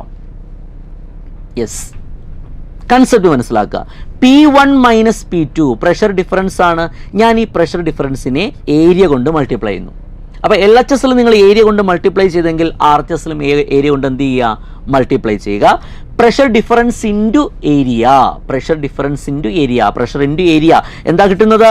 ഫോഴ്സ് ആയിരിക്കും അല്ലേ? പ്ലെയിനിൽ ആക്ട് ചെയ്യുന്ന ഫോഴ്സ് കിട്ടുകയാണ്. F is equal to half rho അല്ലേ? എയറിൻ്റെ ഡെൻസിറ്റിയാണ്. എയറിൻ്റെ ഡെൻസിറ്റി എത്ര തന്നിരിക്കുന്നത്? 1 എന്ന് തന്നിട്ടുണ്ട് അല്ലേ? 1.29 ആണ്. നമ്മളത് 1 എന്ന് എടുത്തു. Into V2 square minus V1 square. നോക്കുക, അപ്പർ ലോവർ സർഫസിലെ എയർ കറണ്ട് വെലോസിറ്റി തന്നിട്ടുണ്ട്. എത്രയാ? 80. അപ്പോൾ 80യുടെ സ്ക്വയർ മൈനസ് 70, 70യുടെ സ്ക്വയർ ഇൻറ്റു ഏരിയ. പ്ലെയിനിൻ്റെ വിങ്സ് അല്ലേ, അതിൻ്റെ സർഫസ് ഏരിയ തന്നിട്ടുണ്ട് 20 മീറ്റർ സ്ക്വയർ ആണ്. സോ നമ്മളവിടെ 20 കൊണ്ട് മൾട്ടിപ്ലൈ ചെയ്തു. വാല്യൂ നമുക്കൊന്ന് സോൾവ് ചെയ്യാം. F is equal to 10 into 1/2 20 കൂടെ സോൾവ് ചെയ്യുമ്പോൾ 10 ഇൻറ്റു അല്ലേ? ഇത് A square minus B square ഫോർമാറ്റിലാണ്. അപ്പോൾ നിങ്ങൾ സ്ക്വയർ ഒന്നും എടുക്കാൻ വേണ്ടി നിൽക്കേണ്ട. സ്ക്വയർ എടുത്ത് സബ്ട്രാക്ട് ചെയ്യുന്നതിനെക്കാട്ടി നല്ലത് A plus B into A minus B ഫോർമാറ്റിലോട്ട് മാറ്റുക. 80 + 70 ഇൻറ്റു 80 മൈനസ് 70 എന്ന് കിട്ടും. കറക്റ്റാണോ? സോ വാല്യൂ നമുക്ക് കിട്ടുകയാണ് 15,000 ന്യൂട്ടൺ എന്ന് കിട്ടുകയാണ്. Total force on the plain എന്ന് പറഞ്ഞാൽ 15,000 ന്യൂട്ടൺ എന്ന് കിട്ടും. നമുക്ക് വേണ്ടത് പ്ലെയിനിൻ്റെ മാസ് ആണ് വേണ്ടത്. നോക്കിക്കേ, ഈ പ്ലെയിനിൽ ആക്ട് ചെയ്യുന്ന ടോട്ടൽ വെയിറ്റ് ആണ് നമുക്ക് കിട്ടിയിരിക്കുന്നത്. അതായത് mgയുടെ വാല്യൂ ആണ് കിട്ടിയിരിക്കുന്നത്. What is the value of mg? mgയുടെ വാല്യൂ എത്രയാ? 15,000 ന്യൂട്ടൺ അല്ലേ? ജിയുടെ വാല്യൂ നിങ്ങൾ 10 ആയിട്ട് എടുത്തു കഴിഞ്ഞാൽ, ജിയുടെ വാല്യൂ 10 ആയിട്ട് എടുത്തു കഴിഞ്ഞാൽ പറയടോ, ജിയുടെ വാല്യൂ 10 ആണെങ്കിൽ എത്രയാ മാസ് എത്രയാ? 15,000 ഡിവൈഡഡ് ബൈ 10 ആണ്. 1500 kg ആണ് പ്ലെയിനിൻ്റെ മാസ്. കറക്റ്റാണോ? അപ്പോൾ ഈ പ്രോബ്ലം എന്ന് പറഞ്ഞാൽ that is the application of Bernoulli's principle. പറഞ്ഞ കാര്യങ്ങൾ ഒന്ന് മനസ്സിലാക്കുക. ബെർണൂലി പ്രിൻസിപ്പിൾ പറയുന്നത് എന്താ? എവിടെയാണോ ഫ്ലൂയിഡ് വെലോസിറ്റി കൂടുതൽ അവിടെ ഫ്ലൂയിഡ് പ്രഷർ കുറവായിരിക്കും. ടോട്ടൽ ഫ്ലോയിങ് ഫ്ലൂയിഡിലെ ടോട്ടൽ എനർജി എന്നുള്ളതൊരു കോൺസ്റ്റൻ്റ് ആണ്. ആ കൺസെപ്റ്റ് അപ്ലൈ ചെയ്താണ് ഈ പ്രോബ്ലം നമ്മൾ സോൾവ് ചെയ്തത്. ഫോഴ്സ് കാൽക്കുലേറ്റ് ചെയ്തു, വെയിറ്റിന് ഇക്വേറ്റ് ചെയ്തു, വെയിറ്റിൽ നിന്ന് മാസ് കാൽക്കുലേറ്റ് ചെയ്യുമ്പോൾ കിട്ടുന്ന ഓപ്ഷൻ 1 ആണ്. കറക്റ്റ് ആണോ? കൺസെപ്റ്റ് ക്ലിയർ ആണോ? ഓക്കെ ആണ്? അപ്പം നല്ല ക്വസ്റ്റ്യൻ ആണ് കേട്ടോ. ഇത് ഒന്ന് ചെയ്ത് പ്രാക്ടീസ് ആവുക. യെസ്.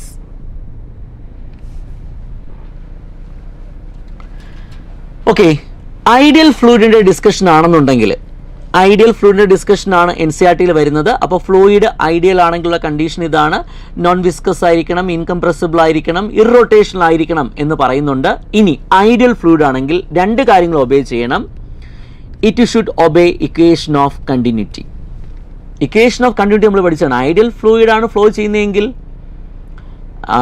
ഫ്ലോ ചെയ്യുന്ന ഐഡിയൽ ഫ്ലൂയിഡിൻ്റെ വെലോസിറ്റിയും ഫ്ലോ ചെയ്യുന്ന ക്രോസ് സെക്ഷനും തമ്മിൽ നമുക്ക് റിലേറ്റ് ചെയ്യാം അല്ലേ? Equation of continuity. എന്താ ഇക്വേഷൻ ഓഫ് കണ്ടിന്യൂറ്റി പറയുന്നത്? Area of cross section is inversely proportional to fluid velocity. Area of cross section കൂടിയെടുത്ത് ഫ്ലൂയിഡ് വെലോസിറ്റി എന്തായിരിക്കും? കുറവായിരിക്കും. ഏരിയ ഓഫ് ക്രോസ് സെക്ഷൻ കൂടിയെടുത്ത് ഫ്ലൂയിഡ് വെലോസിറ്റി എന്തായിരിക്കും? കുറവായിരിക്കും. അപ്പോൾ ഏരിയ ഓഫ് ക്രോസ് സെക്ഷൻ കുറഞ്ഞ സ്ഥലത്ത് എങ്ങനെയായിരിക്കും ഫ്ലൂയിഡ് വെലോസിറ്റി? കൂടുതലായിരിക്കും. കറക്റ്റ് അല്ലയോ? അപ്പോൾ ഇതാ ഇക്വേഷൻ ഓഫ് കണ്ടിന്യൂറ്റി പറയുന്നത്. അപ്പോൾ ഇക്വേഷൻ ഓഫ് കണ്ടിന്യൂറ്റി നമ്മൾ വേറെ രീതിയിൽ ഫോർമാറ്റിലോട്ട് മാറ്റിയിട്ടുണ്ട്. A1 V1 equal to A2 V2. Base ആയിട്ടുള്ള കാര്യമാണ് ഞാൻ പറഞ്ഞത്. Area of cross section inversely related to fluid velocity. ഇനി ബെർണൂലിസ് പ്രിൻസിപ്പിൾ എന്താ പറയുന്നത്? ബെർണൂലിസ് പ്രിൻസിപ്പിൾ ഐഡിയൽ ഫ്ലൂയിഡുമായിട്ട് റിലേറ്റ് ചെയ്ത തിയറമാണ് ബെർണൂലിസ് പ്രിൻസിപ്പിൾ അല്ലേ? അതെന്താ പറയുന്നത്? ഫ്ലൂയിഡ് പ്രഷർ എന്നുള്ളത് that is inversely related to fluid velocity. Fluid വെലോസിറ്റിക്ക് ഇൻവേഴ്സ്ലി റിലേറ്റഡ് ആണ് എന്തെന്ന് വെച്ചാൽ ഫ്ലൂയിഡ് പ്രഷർ. കറക്റ്റാണ്? ഓക്കെ, അപ്പോൾ ഈ 2 കാര്യങ്ങൾ മനസ്സിൽ വെച്ചുകൊണ്ട് നമ്മൾ നോക്കുകയാണ്. Which of the following figure shown below is correct regarding the steady flow of ideal fluid? Steady flow means laminar flow or what? Stream line flow. അപ്പോൾ സ്ട്രീം ലൈൻ ഫ്ലോ, ഐഡിയൽ ഫ്ലൂയിഡിൻ്റെ stream line flow ആണെങ്കിൽ ഈ 2 conditions നമുക്ക് പറയാം. നോക്കിക്കേ, ഇവിടെ area of cross section എന്താണ്? കൂടുതലാണ് അല്ലേ? ഇവിടെ ഏരിയ ഓഫ് ക്രോസ് സെക്ഷൻ എന്താണ്? കുറവാണ്. ഏരിയ ഓഫ് ക്രോസ് സെക്ഷൻ കൂടുതലാണെന്നുണ്ടെങ്കിൽ ഫ്ലൂയിഡ് വെലോസിറ്റി കുറയണം. ഫ്ലൂയിഡ് വെലോസിറ്റി കുറയുമ്പോൾ പ്രഷർ എന്ത് ചെയ്യണം? കൂടണം. പക്ഷെ ഇവിടെ കുറഞ്ഞല്ലേ ഇരിക്കുന്നേ. ഇനി ഇവിടെ നോക്കുക, ഏരിയ ഓഫ് ക്രോസ് സെക്ഷൻ കുറഞ്ഞു, അപ്പോൾ വെലോസിറ്റി എന്ത് ചെയ്യണം? കൂടണം. വെലോസിറ്റി കൂടുമ്പോൾ ഫ്ലൂയിഡ് പ്രഷർ എന്ത് ചെയ്യണം? കുറയണം. ഇവിടെ കൂടിയല്ലേ ഇരിക്കുന്നേ, അപ്പോൾ ഇതായിരിക്കത്തില്ല. രണ്ടാമത്തെ ഫിഗർ എടുക്കുക. ഏരിയ ഓഫ് ക്രോസ് സെക്ഷൻ ഇതാ ഇവിടെ കൂടുതലാണ്, ഫ്ലൂയിഡ് വെലോസിറ്റി കുറവായിരിക്കണം. ഫ്ലൂയിഡ് വെലോസിറ്റി കുറയുമ്പോൾ ഫ്ലൂയിഡ് പ്രഷർ എന്ത് ചെയ്യണം? ഇൻക്രീസ് ചെയ്യണം. ലെവൽ കൂടിയായിരിക്കുന്നേ. കറക്റ്റാണ്. ഇതാ ഇവിടെ നോക്കിക്കേ, ഏരിയ ഓഫ് ക്രോസ് സെക്ഷൻ കുറഞ്ഞാണ് ഇരിക്കുന്നത് അല്ലേ. അപ്പോൾ ഫ്ലൂയിഡ് വെലോസിറ്റി എന്ത് ചെയ്യണം? കൂടണം. ഫ്ലൂയിഡ് വെലോസിറ്റി കൂടിക്കഴിഞ്ഞാൽ പ്രഷർ എന്ത് ചെയ്യണം? കുറയണം. ഇതാ കുറഞ്ഞായിരിക്കുന്നേ, ആദ്യത്തേനെ വെച്ച് നോക്കുമ്പോൾ കുറഞ്ഞായിരിക്കുന്നേ. അപ്പോൾ ഐഡിയൽ ഫ്ലൂയിഡിൻ്റെ സ്റ്റഡി ഫ്ലോ സാറ്റിസ്ഫൈ ചെയ്യുന്ന കണ്ടീഷൻ തന്നെയാണ് രണ്ടാമത് തന്നിരിക്കുന്നത്. ഇതൊരു വെഞ്ചുറി മീറ്ററിൻ്റെ അറേഞ്ച്മെൻ്റ് ആണ്. NCERT ടെക്സ്റ്റ് ബുക്ക് നോക്കിയാൽ നമുക്ക് മനസ്സിലാവും. അപ്പോൾ അത് മനസ്സിലാക്കുക. ഈ പറയുന്ന രണ്ട് കണ്ടീഷൻ വെച്ചിട്ട് ഫ്ലൂയിഡ് ഫ്ലോ എങ്ങനെയാണെന്നുള്ളത് നമുക്ക് എന്ത് ചെയ്യാം? റിയലൈസ് ചെയ്യാൻ പറ്റും. അപ്പോൾ ഏത് തന്നെയാണ് കറക്റ്റ് ഓപ്ഷൻ? സെക്കൻഡ് തന്നെയാണ് കറക്റ്റ് ഓപ്ഷൻ. ഈ പറഞ്ഞ കാര്യങ്ങൾ നിങ്ങൾ തേർഡിലും ഫോർത്തിലും അപ്ലൈ ചെയ്യുമ്പോൾ നമുക്കത് തെറ്റായിട്ട് ബോധ്യപ്പെടും. കറക്റ്റ് അല്ലേ? ക്ലിയറായി പറഞ്ഞ കൺസെപ്റ്റ്? ഓക്കെ ആണ്? Yes.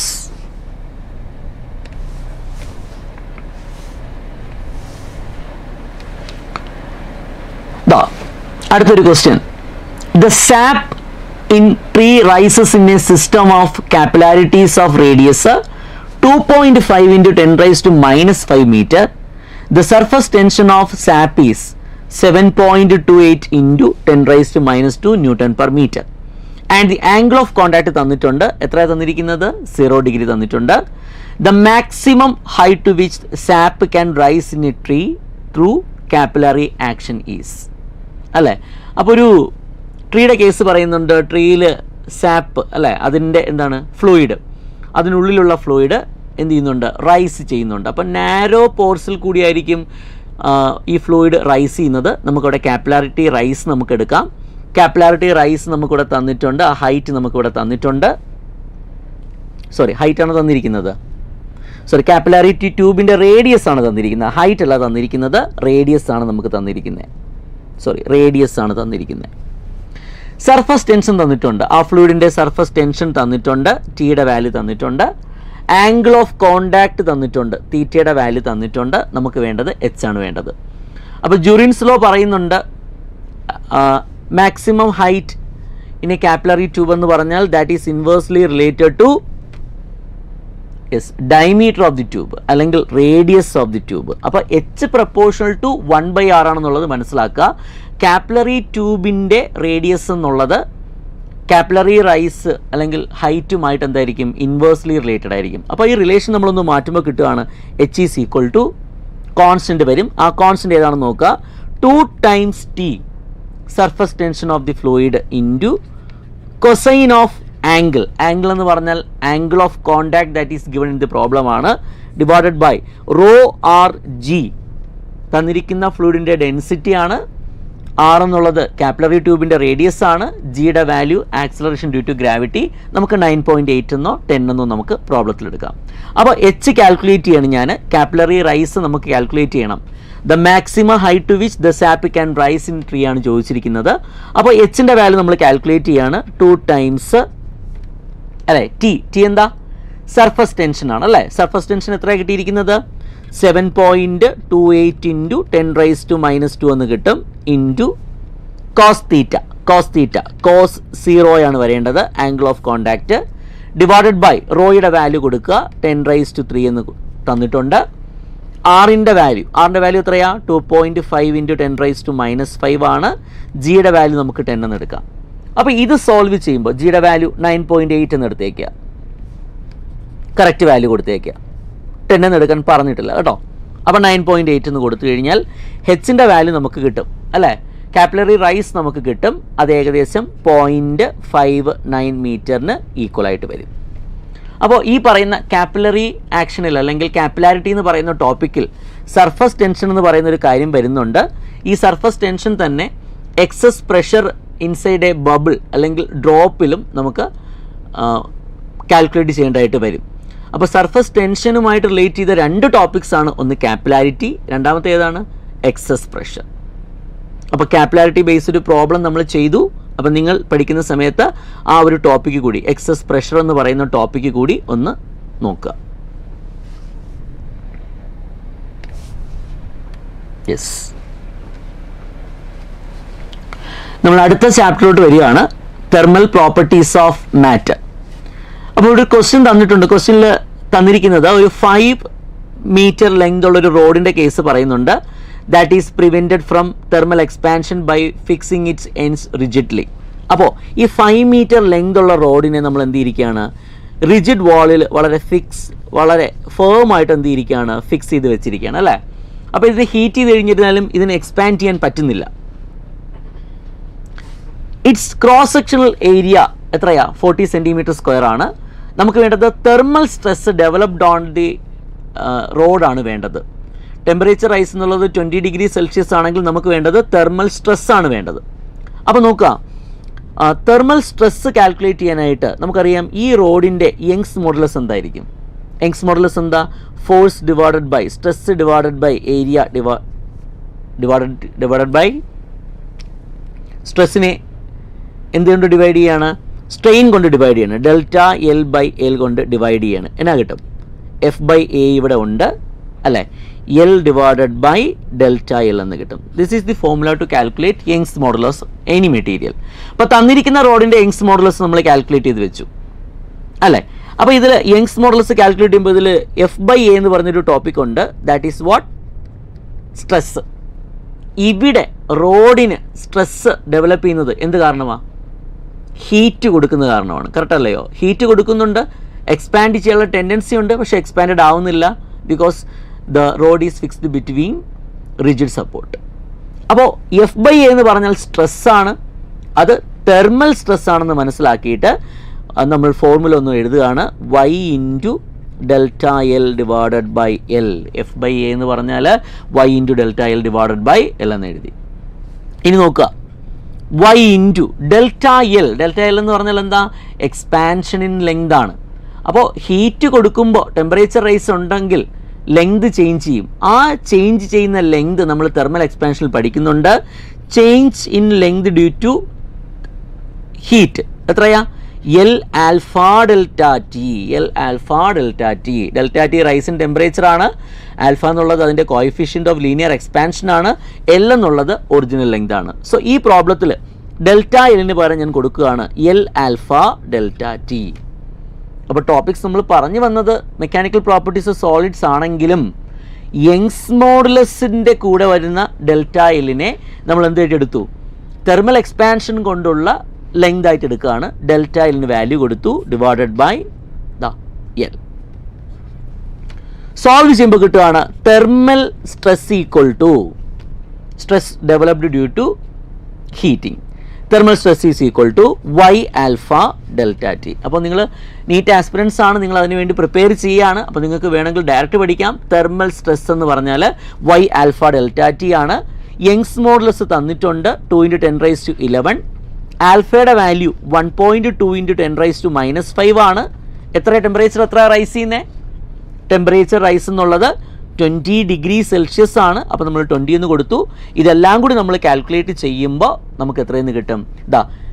4.8 × 10⁻7 newton per metre square എന്നുള്ള ലെവലിൽ നമുക്ക് ആൻസർ കിട്ടുകയാണ്. സോ കറക്റ്റ് ആൻസർ അല്ലെങ്കിൽ തെർമൽ സ്ട്രെസ് എന്ന് പറഞ്ഞാൽ എത്രയാ? 4.8 × 10⁻−7 newton per metre square. Problem clear ആണോ? ക്ലിയർ ആണ്? യെസ്. അപ്പോൾ ഒന്ന് നോട്ട് ചെയ്ത് വെച്ചേക്കുക. തെർമൽ സ്ട്രെസ്സിൻ്റെ ഫോർമുല ഡയറക്റ്റ് ഒന്ന് മനസ്സിലാക്കി വെക്കുക. F by A equal to Y alpha delta T. Thermal stress. Okay. Yes.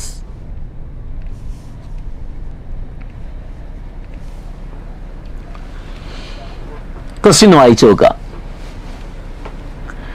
Certain amount of heat is given to 200 gram of copper to increase its temperature by 20 degrees Celsius. അപ്പോൾ 200 gram കോപ്പറിൻ്റെ temperature 20 degree Celsius rise ചെയ്യാനായിട്ട് നമ്മൾ എത്ര കൊടുത്തു? 20 degree Celsius heat കൊടുക്കുകയാണ്. ഈ same amount of heat is given to 60 gram of water. ഇതേ heat 60 gram വാട്ടറിന് കൊടുക്കുകയാണെങ്കിൽ എന്തുമാത്രം ടെമ്പറേച്ചർ റൈസ് ചെയ്യേണ്ടതായിട്ട് വരും? അപ്പോൾ നിങ്ങൾ പഠിക്കേണ്ടത് ഒരു ബോഡി ലിബറേറ്റ് ചെയ്യുന്ന അല്ലെങ്കിൽ അബ്സോർവ് ചെയ്യുന്ന ഹീറ്റ് എന്ന് പറഞ്ഞാൽ MC എത്രയാണ്? ഡെൽറ്റ ടി ആണ്. കറക്റ്റ് അല്ലയോ? ഒരു ബോഡിക്ക് ഹീറ്റ് കൊടുക്കുമ്പോൾ അതിൽ ടെമ്പറേച്ചർ റൈസ് ഉണ്ടാവും. അങ്ങനെയാണെങ്കിൽ കൊടുത്ത ഹീറ്റ് ടെമ്പറേച്ചർ റൈസിനാണ് സ്പെൻഡ് ചെയ്യുന്നതെങ്കിൽ ഹീറ്റ് ലിബറേറ്റഡ് അല്ലെങ്കിൽ ഹീറ്റ് അബ്സോർഡ് എന്ന് പറഞ്ഞാൽ MC ഡെൽറ്റ ടി ആണ്. M എന്ന് പറഞ്ഞാൽ എന്താ? Mass. C specific heat capacity ആണ്. ഓരോ ഒബ്ജക്റ്റിനും അത് ഡിഫറൻ്റ് ആയിരിക്കും. ഡെൽറ്റ ടി എന്നുള്ളത് റൈസിൻ ടെമ്പറേച്ചർ. ഇനി കൊടുക്കുന്ന ഹീറ്റ് ടെമ്പറേച്ചർ റൈസിന് യൂസ് ചെയ്യുന്നില്ല, അത് സ്റ്റേറ്റ് ചേഞ്ചിനാണ് യൂസ് ചെയ്യുന്നതെങ്കിൽ നമ്മൾ അവിടെ യൂസ് ചെയ്യുന്ന ഫോർമുല എന്താ? Q is equal to M into L ആയിരിക്കും. അപ്പോൾ ഹീറ്റ് കാൽക്കുലേഷന് 2 ഫോർമുലയുണ്ട്. 2 ഡിഫറൻറ്റ് സിറ്റുവേഷനിൽ നമ്മൾ കൊടുക്കുന്നത്. ഒന്ന്, കൊടുക്കുന്ന ഹീറ്റ് ടെമ്പറേച്ചർ റൈസിനാണ് യൂസ് ചെയ്യുന്നതെങ്കിൽ അവിടെ MC ഡെൽറ്റ ടിയും, കൊടുക്കുന്ന ഹീറ്റ് ഫേസ് ചേഞ്ചിനാണ് യൂസ് ചെയ്യുന്നതെങ്കിൽ M into L ആയിരിക്കും. എല്ലിന് പറയുന്ന പേരാണ് ലേറ്റൻറ്റ് ഹീറ്റ്. ഇപ്പോൾ ലേറ്റൻറ്റ് ഹീറ്റ് ഓഫ് ഫ്യൂഷൻ നിങ്ങൾ കേട്ടിട്ടുണ്ട്, ലേറ്റൻറ്റ് ഹീറ്റ് ഓഫ് വേപ്പറൈസേഷൻ നിങ്ങൾ കേട്ടിട്ടുണ്ട്. ഫ്യൂഷൻ എന്ന് പറയുമ്പോഴേ മനസ്സിലാക്കുക, latent heat of fusion use ചെയ്യുന്നത് സോളിഡ് ടു ലിക്വിഡ് അല്ലെങ്കിൽ ലിക്വിഡ് ടു സോളിഡ് കൺവേർഷനിലാണ്. വേപ്പറൈസേഷൻ വരുന്നത് liquid to steam, liquid to gas അല്ലെങ്കിൽ ഗ്യാസ് ടു ലിക്വിഡ് കൺവേർഷനിലാണ്. നമ്മൾക്ക് വാല്യൂ തന്നിരിക്കും, നമ്മൾ ആ വാല്യൂ സബ്സ്റ്റിറ്റ്യൂട്ട് ചെയ്ത് സിംപ്ലിഫൈ ചെയ്യും. അപ്പോൾ ഈ ഒരു ക്വസ്റ്റ്യൻ വായിച്ചു നോക്കുമ്പോൾ മനസ്സിലാവും 200 ഗ്രാം കോപ്പറിൻ്റെ ടെമ്പറേച്ചർ 20 ഡിഗ്രി സെൽഷ്യസ് റൈസ് ചെയ്യാൻ കൊടുക്കുന്ന ഹീറ്റ് ഏത് ഫോർമുല യൂസ് ചെയ്യും? പറഞ്ഞേ, ഏത് ഫോർമുല യൂസ് ചെയ്യും? Q is equal to MC delta T use ചെയ്യുമോ? Q is equal to ML use ചെയ്യുമോ? അപ്പോൾ ഡെഫിനറ്റ് ആയിട്ട് നമ്മൾ യൂസ് ചെയ്യുന്നത് എന്തായിരിക്കും? Q is equal to MC delta T ആയിരിക്കും. സോ ഞാൻ ആദ്യം ഇവിടെ എഴുതി വെക്കാൻ പോവുകയാണ്. ഹീറ്റ് ഗിവൺ ടു കോപ്പർ ആണ് ഞാൻ എഴുതുന്നത്. അപ്പോൾ ഹീറ്റ് ഗിവൺ ടു കോപ്പർ എന്ന് പറഞ്ഞാൽ എന്താ? കോപ്പറിൻ്റെ മാസ് 200 × 10⁻³ കിലോഗ്രാമിലോട്ട് മാറ്റി.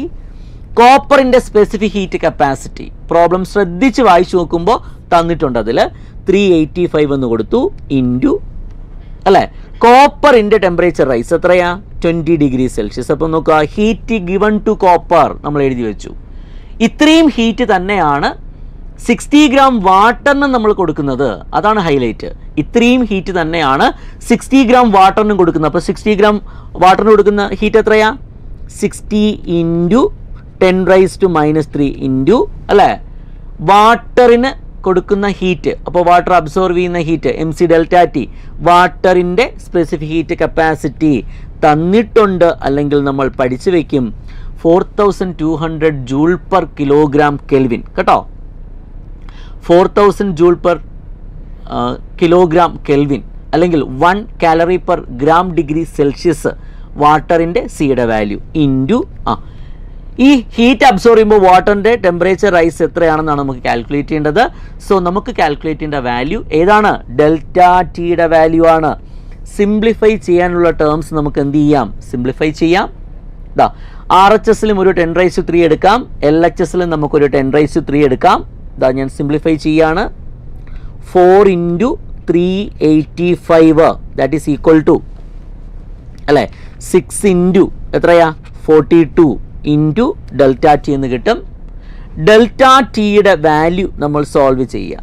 4 × 385 ഡിവൈഡഡ് ബൈ 6 × 42. ഡെൽറ്റ ടിയുടെ വാല്യൂ സോൾവ് ചെയ്യുക. ഡെൽറ്റ ടിയുടെ വാല്യൂ സോൾവ് ചെയ്യുമ്പോൾ നമുക്ക് കിട്ടേണ്ട ആൻസർ 6.1 സംതിങ് എന്ന് കിട്ടും. അത്രയും ഡിഗ്രി സെൽഷ്യസ്. ഇവിടെ നമുക്ക് 6.1 എന്നില്ല, നമ്മുടെ ഓപ്ഷനിലുള്ളത് ഏതാണ്? 6 ഡിഗ്രി സെൽഷ്യസ്. അപ്പോൾ ടെമ്പറേച്ചർ റൈസ് എന്നുള്ളത് എത്രയാ? 6 ഡിഗ്രി സെൽഷ്യസ് ആണ്. കോപ്പറിന് കൊടുക്കുന്ന അതേ ഹീറ്റ് വാട്ടർ അബ്സോർവ് ചെയ്യുമ്പോൾ വാട്ടറിനുണ്ടാവുന്ന ടെമ്പറേച്ചർ റൈസ് ആണ് നമുക്ക് വേണ്ടത്. അത് നമ്മുടെ ഏതാ ഓപ്ഷൻ? Third option. കേട്ടോ, തേർഡ് ഓപ്ഷനിലാണ് കിട്ടുന്നത്. പ്രോബ്ലം മനസ്സിലായോ? കൺസെപ്റ്റ് മനസ്സിലായോ? Yes, okay okay.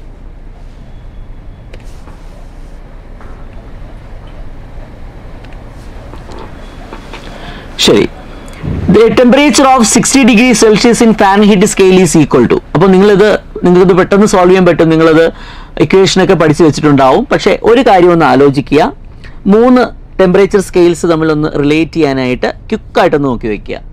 സെൽഷ്യസ് സ്കെയിലുണ്ട് അല്ലേ, ഫാരൻഹീറ്റ് സ്കെയിലുണ്ട്, പിന്നെ ഏതുണ്ട്, കെൽവിൻ സ്കെയിലുണ്ട്. അപ്പോൾ ഇതിൽ 3ലും മെൽറ്റിംഗ് പോയിന്റ് ഓഫ് ഐസ് ആയിട്ടുള്ളത് ഒന്നിൽ 0 ഡിഗ്രി സെൽഷ്യസ്, മറ്റേതിൽ 32 ഡിഗ്രി ഫാരൻഹീറ്റ്. കെൽവിൻ സ്കെയിലാണെങ്കിൽ എത്രയാ, 273 കെൽവിൻ. കറക്റ്റാണോ? ഐസിൻ്റെ മെൽറ്റിംഗ് പോയിന്റ് ആണ് ഇതിലെ റെഫറൻസ് പോയിന്റ് ആയിട്ട് വെച്ചിരിക്കുന്നത്, ലോവർ പോയിന്റ് ആയിട്ട് വെച്ചിരിക്കുന്നത്. ഇനി അടുത്ത റെഫറൻസ് പോയിന്റ് ഏതാ, വാട്ടറിൻ്റെ ബോയിലിംഗ് പോയിന്റ് എത്രയാ, 100 ഡിഗ്രി സെൽഷ്യസ് അല്ലേ. ഫാരൻഹീറ്റ് സ്കെയിലാണെങ്കിലോ 212 ഡിഗ്രി ഫാരൻഹീറ്റ്. കറക്റ്റ് അല്ലയോ? കെൽവിൻ സ്കെയിലാണെങ്കിലോ 373 കെൽവിൻ. അപ്പോൾ കോമൺ ആയിട്ടുള്ള ഫാക്റ്റ് ഇതാണ്. നിങ്ങൾക്ക് ഈ 3 സ്കെയിലും കൂടെ റിലേറ്റ് ചെയ്യാൻ പറയുകയാണെങ്കിൽ നിങ്ങൾ ഇങ്ങനെ ആലോചിച്ചിരിക്കുക. ഇപ്പോൾ സെൽഷ്യസ് സ്കെയിലിലെ ടെമ്പറേച്ചർ സി എന്ന് എടുത്തു കഴിഞ്ഞാൽ മൈനസ് ലോവർ റീഡിങ് എത്രയാ, 0 ഡിവൈഡഡ് ബൈ സെൽഷ്യസ് സ്കെയിലിൽ ഈ പറയുന്ന 2 റെഫറൻസ് പോയിന്റിനിടയിൽ മൊത്തം എത്ര ഡിവിഷൻസ് ഉണ്ടെന്നുള്ളത് നോക്കുക. എത്ര ഡിവിഷൻ ഉണ്ട്? 100നും 0ക്കും ഇടയിൽ 100 ഡിവിഷൻസ്. കറക്റ്റ് അല്ലയോ? രണ്ടാമത്തെ സ്കെയിലിൽ നിങ്ങൾ സെയിം കാൽക്കുലേഷൻ ഒന്ന് റിപ്പീറ്റ് ചെയ്യുക. എന്താ റീഡിങ്സ് ഓൺ ഫാരൻഹീറ്റ് സ്കെയിൽ എത്രയാ, എഫ് മൈനസ് അല്ലേ, ലോവർ സ്കെയിൽ റീഡിങ് എത്രയാ, 32 divided by number of divisions on the scale. എത്ര ഡിവിഷൻ ഉണ്ട്? 32നും 212നും ഇടയിൽ 180 ഡിവിഷൻസ് ഉണ്ട് കേട്ടോ. ഇനി ഇതേ റീഡിങ്, ഇതേ കാൽക്കുലേഷൻ ഞാൻ കെൽവിൻ സ്കെയിലിൽ ചെയ്യുകയാണ്. കെൽവിൻ സ്കെയിലിലെ ടെമ്പറേച്ചർ കെ ആണെങ്കിൽ കെ മൈനസ് ലോവർ റീഡിങ് 273 ആണ് divided by total divisions on the Kelvin scale എത്ര കിട്ടും, 100 കിട്ടും. ഈ 3 റേഷ്യോസും എന്തായിരിക്കും, ഈക്വൽ ആയിരിക്കും.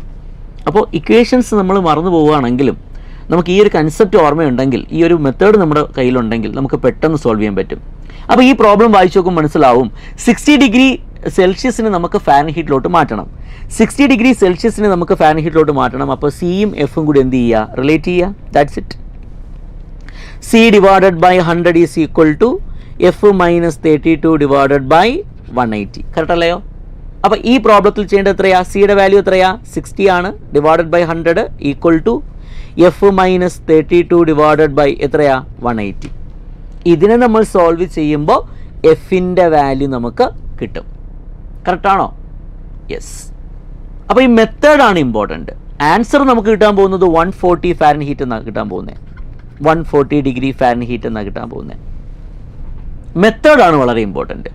ഒന്ന് ആലോചിച്ചിരിക്കുക, പെട്ടെന്ന് നമുക്ക് മനസ്സിലാക്കാൻ പറ്റുന്ന രീതിയാണ്. ഓക്കെ, 3 ടെമ്പറേച്ചർ സ്കെയിലും കൂടി റിലേറ്റ് ചെയ്യാനായിട്ട്. മനസ്സിലായില്ലേ? യെസ്.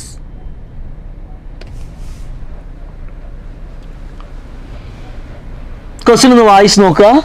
ഒരു അയൺ ബാർ ഉണ്ട്, അതിൻ്റെ തെർമൽ കണ്ടക്ടിവിറ്റിയാണ് തന്നിരിക്കുന്നത്. പിന്നീട് ഒരു ബ്രാസ് ബാർ ഉണ്ട്, അതിൻ്റെ തെർമൽ കണ്ടക്ടിവിറ്റി തന്നിട്ടുണ്ട്. രണ്ടും എൻഡ് ടു എൻഡ് സോൾഡർ ചെയ്തിരിക്കുകയാണ്, സീരീസ് മോഡിൽ കണക്ട് ചെയ്ത് വെച്ചിരിക്കുകയാണ്. ഞാനതൊന്ന് വരയ്ക്കുകയാണ്. ഐഡൻറ്റിക്കൽ ബാർസ് ആണെന്ന് പറയുന്നുണ്ട്. അപ്പോൾ നോക്കുക, ഒരേ ലെങ്തിൽ ഒരേ ഏരിയ ഓഫ് ക്രോസ് സെക്ഷനിൽ നിങ്ങളങ്ങ് വരയ്ക്കുക. K1ൻ്റെ വാല്യൂ K2വിൻ്റെ വാല്യൂ തന്നിട്ടുണ്ട്. ഫ്രീ എൻഡ് അയണിൻ്റെയും ബ്രാസിൻ്റെയും ഫ്രീ എൻഡ് മെയിൻറ്റെയിൻ ചെയ്തിരിക്കുന്നത് 400 ഡിഗ്രി കെൽവിൻ 300 ഡിഗ്രി കെൽവിൻ ടെമ്പറേച്ചറിലാണ് മെയിൻറ്റെയിൻ ചെയ്തിരിക്കുന്നത്. അപ്പോൾ ഡെഫിനറ്റ് ആയിട്ടും ഈ സീരീസ് ആയിട്ട് കണക്ട് ചെയ്തിരിക്കുന്ന മെറ്റാലിക് റോഡിൽ കൂടി എന്തുണ്ടാവും, ഹീറ്റ് ഫ്ലോ ഉണ്ടാവും. കറക്റ്റ് അല്ലേ? യെസ്, ഹീറ്റ് ഫ്ലോ ഉണ്ടാവും, അല്ലെങ്കിൽ ഹീറ്റ് കറണ്ട് സെയിം ആയിരിക്കും. 2 മെറ്റലിൽ കൂടിയും ഹീറ്റ് കറണ്ട് സെയിം ആയിരിക്കും. ഇനി നോക്കുക, നമുക്ക് വേണ്ടത് ഈ ജംഗ്ഷനിലെ ടെമ്പറേച്ചറാണ് നമുക്ക് വേണ്ടത്. ജംഗ്ഷനിലെ ടെമ്പറേച്ചർ എന്ന് പറഞ്ഞു കഴിഞ്ഞാൽ 400 കെൽവിനേക്കാൾ കുറവായിരിക്കും, 300 കെൽവിനേക്കാൾ കൂടുതലായിരിക്കും. ഞാൻ തീറ്റ എന്ന് എടുക്കുന്നു. Let theta be the temperature at the junction of the 2 bars. Correct ആണോ? അപ്പോൾ പ്രോബ്ലത്തിൽ നമുക്ക് മനസ്സിലായി, സീരീസ് മോഡിലാണ് ഈ 2 ബാറും കണക്ട് ചെയ്തിരിക്കുന്നത്. എൻഡ് ടു എൻഡ് കണക്ഷനാണ്. ജംഗ്ഷനിലെ ടെമ്പറേച്ചർ എന്നുള്ളത് തീറ്റയാണ്. രണ്ടിലും ഫ്ലോ ചെയ്യുന്ന ഹീറ്റ് കറണ്ട് സെയിം ആയിരിക്കും. ആ വേർഡ് ഒന്ന് ആലോചിക്കുക, ഹീറ്റ് കറണ്ട്. അപ്പോൾ നമ്മൾ പഠിച്ചിട്ടുണ്ട്, ഹീറ്റ് കറണ്ട് എന്ന് പറഞ്ഞാൽ ടെമ്പറേച്ചർ ചേഞ്ച് ഇൻ ടെമ്പറേച്ചറിനെ എന്തുകൊണ്ട് ഡിവൈഡ് ചെയ്യുക, L/KA കൊണ്ട് ഡിവൈഡ് ചെയ്യുന്നതായിരിക്കും ഹീറ്റ് കറണ്ട്. അപ്പോൾ temperature change divided by L/K, ഈ L/K വാല്യൂവിന് നമ്മൾ പറഞ്ഞ പേരാണ് തെർമൽ റെസിസ്റ്റൻസ് അറിഞ്ഞുകൂടാത്തവരെന്ന് എഴുതി വെച്ചോളണം കേട്ടോ, തെർമൽ റെസിസ്റ്റൻസ്. അപ്പോൾ ഏതെങ്കിലും പ്രോബ്ലത്തിൽ തെർമൽ റെസിസ്റ്റൻസ് കാൽക്കുലേറ്റ് ചെയ്യാൻ പറഞ്ഞാൽ L/KA വാല്യൂ ആണ് അവർ ചോദിക്കുന്നത്. അപ്പോൾ നോക്കുക, ഹീറ്റ് കറണ്ടിൻ്റെ ഫോർമുല ഞാൻ ഒന്ന് റീറൈറ്റ് ചെയ്യുകയാണ്, പ്രോബ്ലം ചെയ്യാനായിട്ടൊന്ന് എഴുതുകയാണ്. എന്താ കിട്ടും? K × A × ∆T/L എന്ന് കിട്ടും. കറക്റ്റാണോ? അപ്പോൾ ഓർമ്മിച്ചിരിക്കാൻ എളുപ്പത്തിന് ഇങ്ങനെ ആലോചിക്കുക, L കാറ്റ് അല്ലേ, ഇതാ L കാറ്റ്, L കാറ്റ് സ്പെല്ലിംഗ് എന്താ? KAT കാറ്റ്, L കാറ്റ്. പെട്ടെന്ന് ആലോചിച്ചിരിക്കാം. അപ്പോൾ രണ്ടിലും ഹീറ്റ് കറണ്ട് സെയിം എന്ന് പറഞ്ഞാൽ എന്താ ഉദ്ദേശിക്കുന്നത്? ഇവിടെ നിങ്ങൾ L കാറ്റ് എടുക്കുകയാണെങ്കിൽ നോക്കിക്കേ, ഈ പറയുന്ന കണ്ടക്ടറിൽ L കാറ്റ് വാല്യൂ എടുക്കുകയാണെങ്കിൽ L K1 × A × എത്രയാ? ∆T. പറഞ്ഞ ഒന്നാമത്തെ കണ്ടക്ടറിലെ ടെമ്പറേച്ചർ ചേഞ്ച് എത്രയാ? ഹയർ ടെമ്പറേച്ചർ 400 ആണ്, ലോവർ ടെമ്പറേച്ചർ തീറ്റയാണ്, 400 - theta that is equal to. രണ്ടാമത്തെ കണ്ടക്ടറിൽ നമ്മൾ ഹീറ്റ് കറണ്ട് എടുക്കുകയാണ്, L കാറ്റ് എടുക്കുകയാണ്. രണ്ടാമത്തെ കണ്ടക്ടറിൽ നമ്മൾ ഹീറ്റ് കറണ്ട് എടുക്കുകയാണ്, എന്താ കിട്ടും value? K2 × A × temperature change അല്ലേ, ടെമ്പറേച്ചർ ചേഞ്ച്. എവിടെ നിന്ന് എങ്ങോട്ടാണ് ഹീറ്റ് ഫ്ലോ ചെയ്യുന്നത്? Higher to lower. അപ്പോൾ തീറ്റ -300 എന്ന് വരും, തീറ്റ -300 എന്ന് വരും. നമുക്ക് സോൾവ് ചെയ്യണം. വാല്യൂസ് സോൾവ് ചെയ്യുമ്പോൾ എയും ഏതൊക്കെ സോൾവ് ചെയ്യും? എയും സോൾവ് ചെയ്തു, എല്ലും സോൾവ് ചെയ്തു അല്ലേ. കെയുടെ വാല്യൂസ് ഒക്കെ നമുക്ക് തന്നിട്ടുണ്ട്, ആ വാല്യൂ നമ്മൾ എന്ത് ചെയ്യുക? സബ്സ്റ്റിറ്റ്യൂട്ട് ചെയ്യുക. അപ്പോൾ ഞാൻ എഴുതുകയാണ് K1/K2 = എത്രയാ? തീറ്റ -300 / 400 - തീറ്റ. കറക്റ്റാണോ? യെസ്. ഇപ്പോൾ K1/K2, K1ൻ്റെ വാല്യൂ തന്നിട്ടുണ്ട് 79 / K2ൻ്റെ വാല്യൂ ഇതാ 109 എന്ന് കിട്ടിയിരിക്കുകയാണ്, ഈക്വൽ ടു തീറ്റ -300 / 400 - തീറ്റ. നമുക്ക് വേണ്ടത് തീറ്റയുടെ വാല്യൂ ആണ് വേണ്ടത്, ടെമ്പറേച്ചർ ആണ് വേണ്ടത്, ജംഗ്ഷനിലെ ടെമ്പറേച്ചർ ആണ് നമുക്ക് വേണ്ടത്. നമുക്ക് ഈ വാല്യൂ ഒന്ന്, ഈ ഫ്രാക്ഷൻ ഇക്വേറ്റ് ചെയ്ത് ഒന്ന് സിംപ്ലിഫൈ ചെയ്യുമ്പോൾ തീറ്റയുടെ വാല്യൂ നമുക്ക് കിട്ടും. കൺസെപ്റ്റ് ക്ലിയർ ആണോ? കൺസെപ്റ്റ് ക്ലിയർ ആണോ? അപ്പോൾ നിങ്ങൾ ഈ ടോപ്പിക്ക് നോക്കിയിട്ടില്ല എന്നുണ്ടെങ്കിൽ ജസ്റ്റ് ആ ഫോർമുല ഒന്ന് ആലോചിച്ചിരിക്കുക. ഹീറ്റ് കറണ്ട് കാൽക്കുലേറ്റ് ചെയ്യേണ്ട ഫോർമുലയാണ്. ഹീറ്റ് കറണ്ട് എന്ന് പറഞ്ഞാൽ temperature change divided by thermal resistance, അല്ലെങ്കിൽ K × thermal conductivity × area × change in temperature divided by length ആയിരിക്കും. ഈസി അല്ലേ ക്വസ്റ്റ്യൻ? സീരീസ് മോഡിൽ കണക്ട് ചെയ്യുമ്പോൾ ഹീറ്റ് കറണ്ട് സെയിം അല്ലേ? നമ്മൾ ഇലക്ട്രിസിറ്റി പഠിച്ചില്ലേ, റെസിസ്റ്റേഴ്സ് സീരീസിൽ കണക്ട് ചെയ്യുമ്പോൾ കറണ്ട് എന്തായിരിക്കും? രണ്ടിൽ കൂടി ഫ്ലോ ചെയ്യുന്ന കറണ്ട് എന്തായിരിക്കും? സെയിം ആയിരിക്കും. ഇവിടെ മെറ്റൽസ് ആണ്, സീരീസ് ആയിട്ട് കണക്ട് ചെയ്യുമ്പോൾ രണ്ടിൽ കൂടിയും പാസ് ചെയ്യുന്ന ഹീറ്റ് കറണ്ട് സെയിം ആയിരിക്കും, അതുകൊണ്ടാണ് ഇക്വേറ്റ് ചെയ്തത്. അപ്പോൾ ഈ വാല്യൂ നിങ്ങൾ സോൾവ് ചെയ്ത് നോക്കുക. സോൾവ് ചെയ്യുമ്പോൾ തീറ്റയുടെ വാല്യൂ കിട്ടും 342 എന്ന് കിട്ടും കേട്ടോ, 342 കെൽവിൻ. യെസ്, മനസ്സിലായോ? ക്ലിയർ ആണോ? നെക്സ്റ്റ് പ്രോബ്ലം ചെയ്യാം. ഓക്കെ, നോക്കുക, വളരെ ഇമ്പോർട്ടൻ്റ് ആയ ഒരു ടോപ്പിക്കാണ്. ക്വസ്റ്റ്യൻ വായിച്ച് നോക്കുമ്പോൾ നമുക്ക് മനസ്സിലാവുന്നത് ഏത് ടോപ്പിക്സിൽ നിന്നാ? A box filled with hot tea cools from 94 degrees Celsius to 86 degrees Celsius in 4 minutes. When room temperature is 40 degrees Celsius, how long will it take to cool from 71 degrees Celsius to 69 degrees Celsius? അല്ലേ, 40 degree Celsius ആണ് room temperature എന്നുള്ളത്. 94 degree സെൽഷ്യസിൽ ഉണ്ടായിരുന്ന T എന്ത് ചെയ്യാണ്? 86 വരാനായിട്ട് 4 minute എടുക്കുന്നു. അങ്ങനെയാണെങ്കിൽ 71 degree സെൽഷ്യസിൽ നിന്ന് 69 ആയിട്ട് ഡൗൺ ആവാനായിട്ട് എത്ര ടൈം എടുക്കും എന്നുള്ളതാണ് ക്വസ്റ്റ്യൻ. അപ്പോൾ ഇത് കൂളിംഗ് ആണ്, ടെമ്പറേച്ചർ കുറയുകയാണ്, ടൈമിനനുസരിച്ച് ടെമ്പറേച്ചർ കുറയുകയാണ്. റേറ്റ് ഓഫ് കൂളിംഗ് ഇവിടെ റിലേറ്റ് ചെയ്യേണ്ടതായിട്ട് വരും. റേറ്റ് ഓഫ് കൂളിങ്ങിനെ കുറിച്ച് പറയുന്ന ലോ ആണ് Newton's law of cooling. Correct അല്ലയോ? ഇപ്പം ന്യൂട്ടൺസ് ലോ ഓഫ് കൂളിംഗ് എന്താ പറയുന്നത്? Rate of cooling d/dt of T അല്ലേ, temperature change with respect to time. Rate of cooling എന്ന് പറഞ്ഞാൽ that is directly proportional to body temperature minus surrounding temperature. അപ്പോൾ rate of cooling is directly proportional to temperature difference between body and surroundings. ഇതാണ് Newton's law of cooling. അപ്പോൾ അറിഞ്ഞുകൂടാത്തവരൊന്ന് note ചെയ്തോളണം. Newton's law of cooling ആണ്, problems സാധാരണ ചോദിക്കുന്നതാണ്, വളരെ important ടോപ്പിക്കാണ്.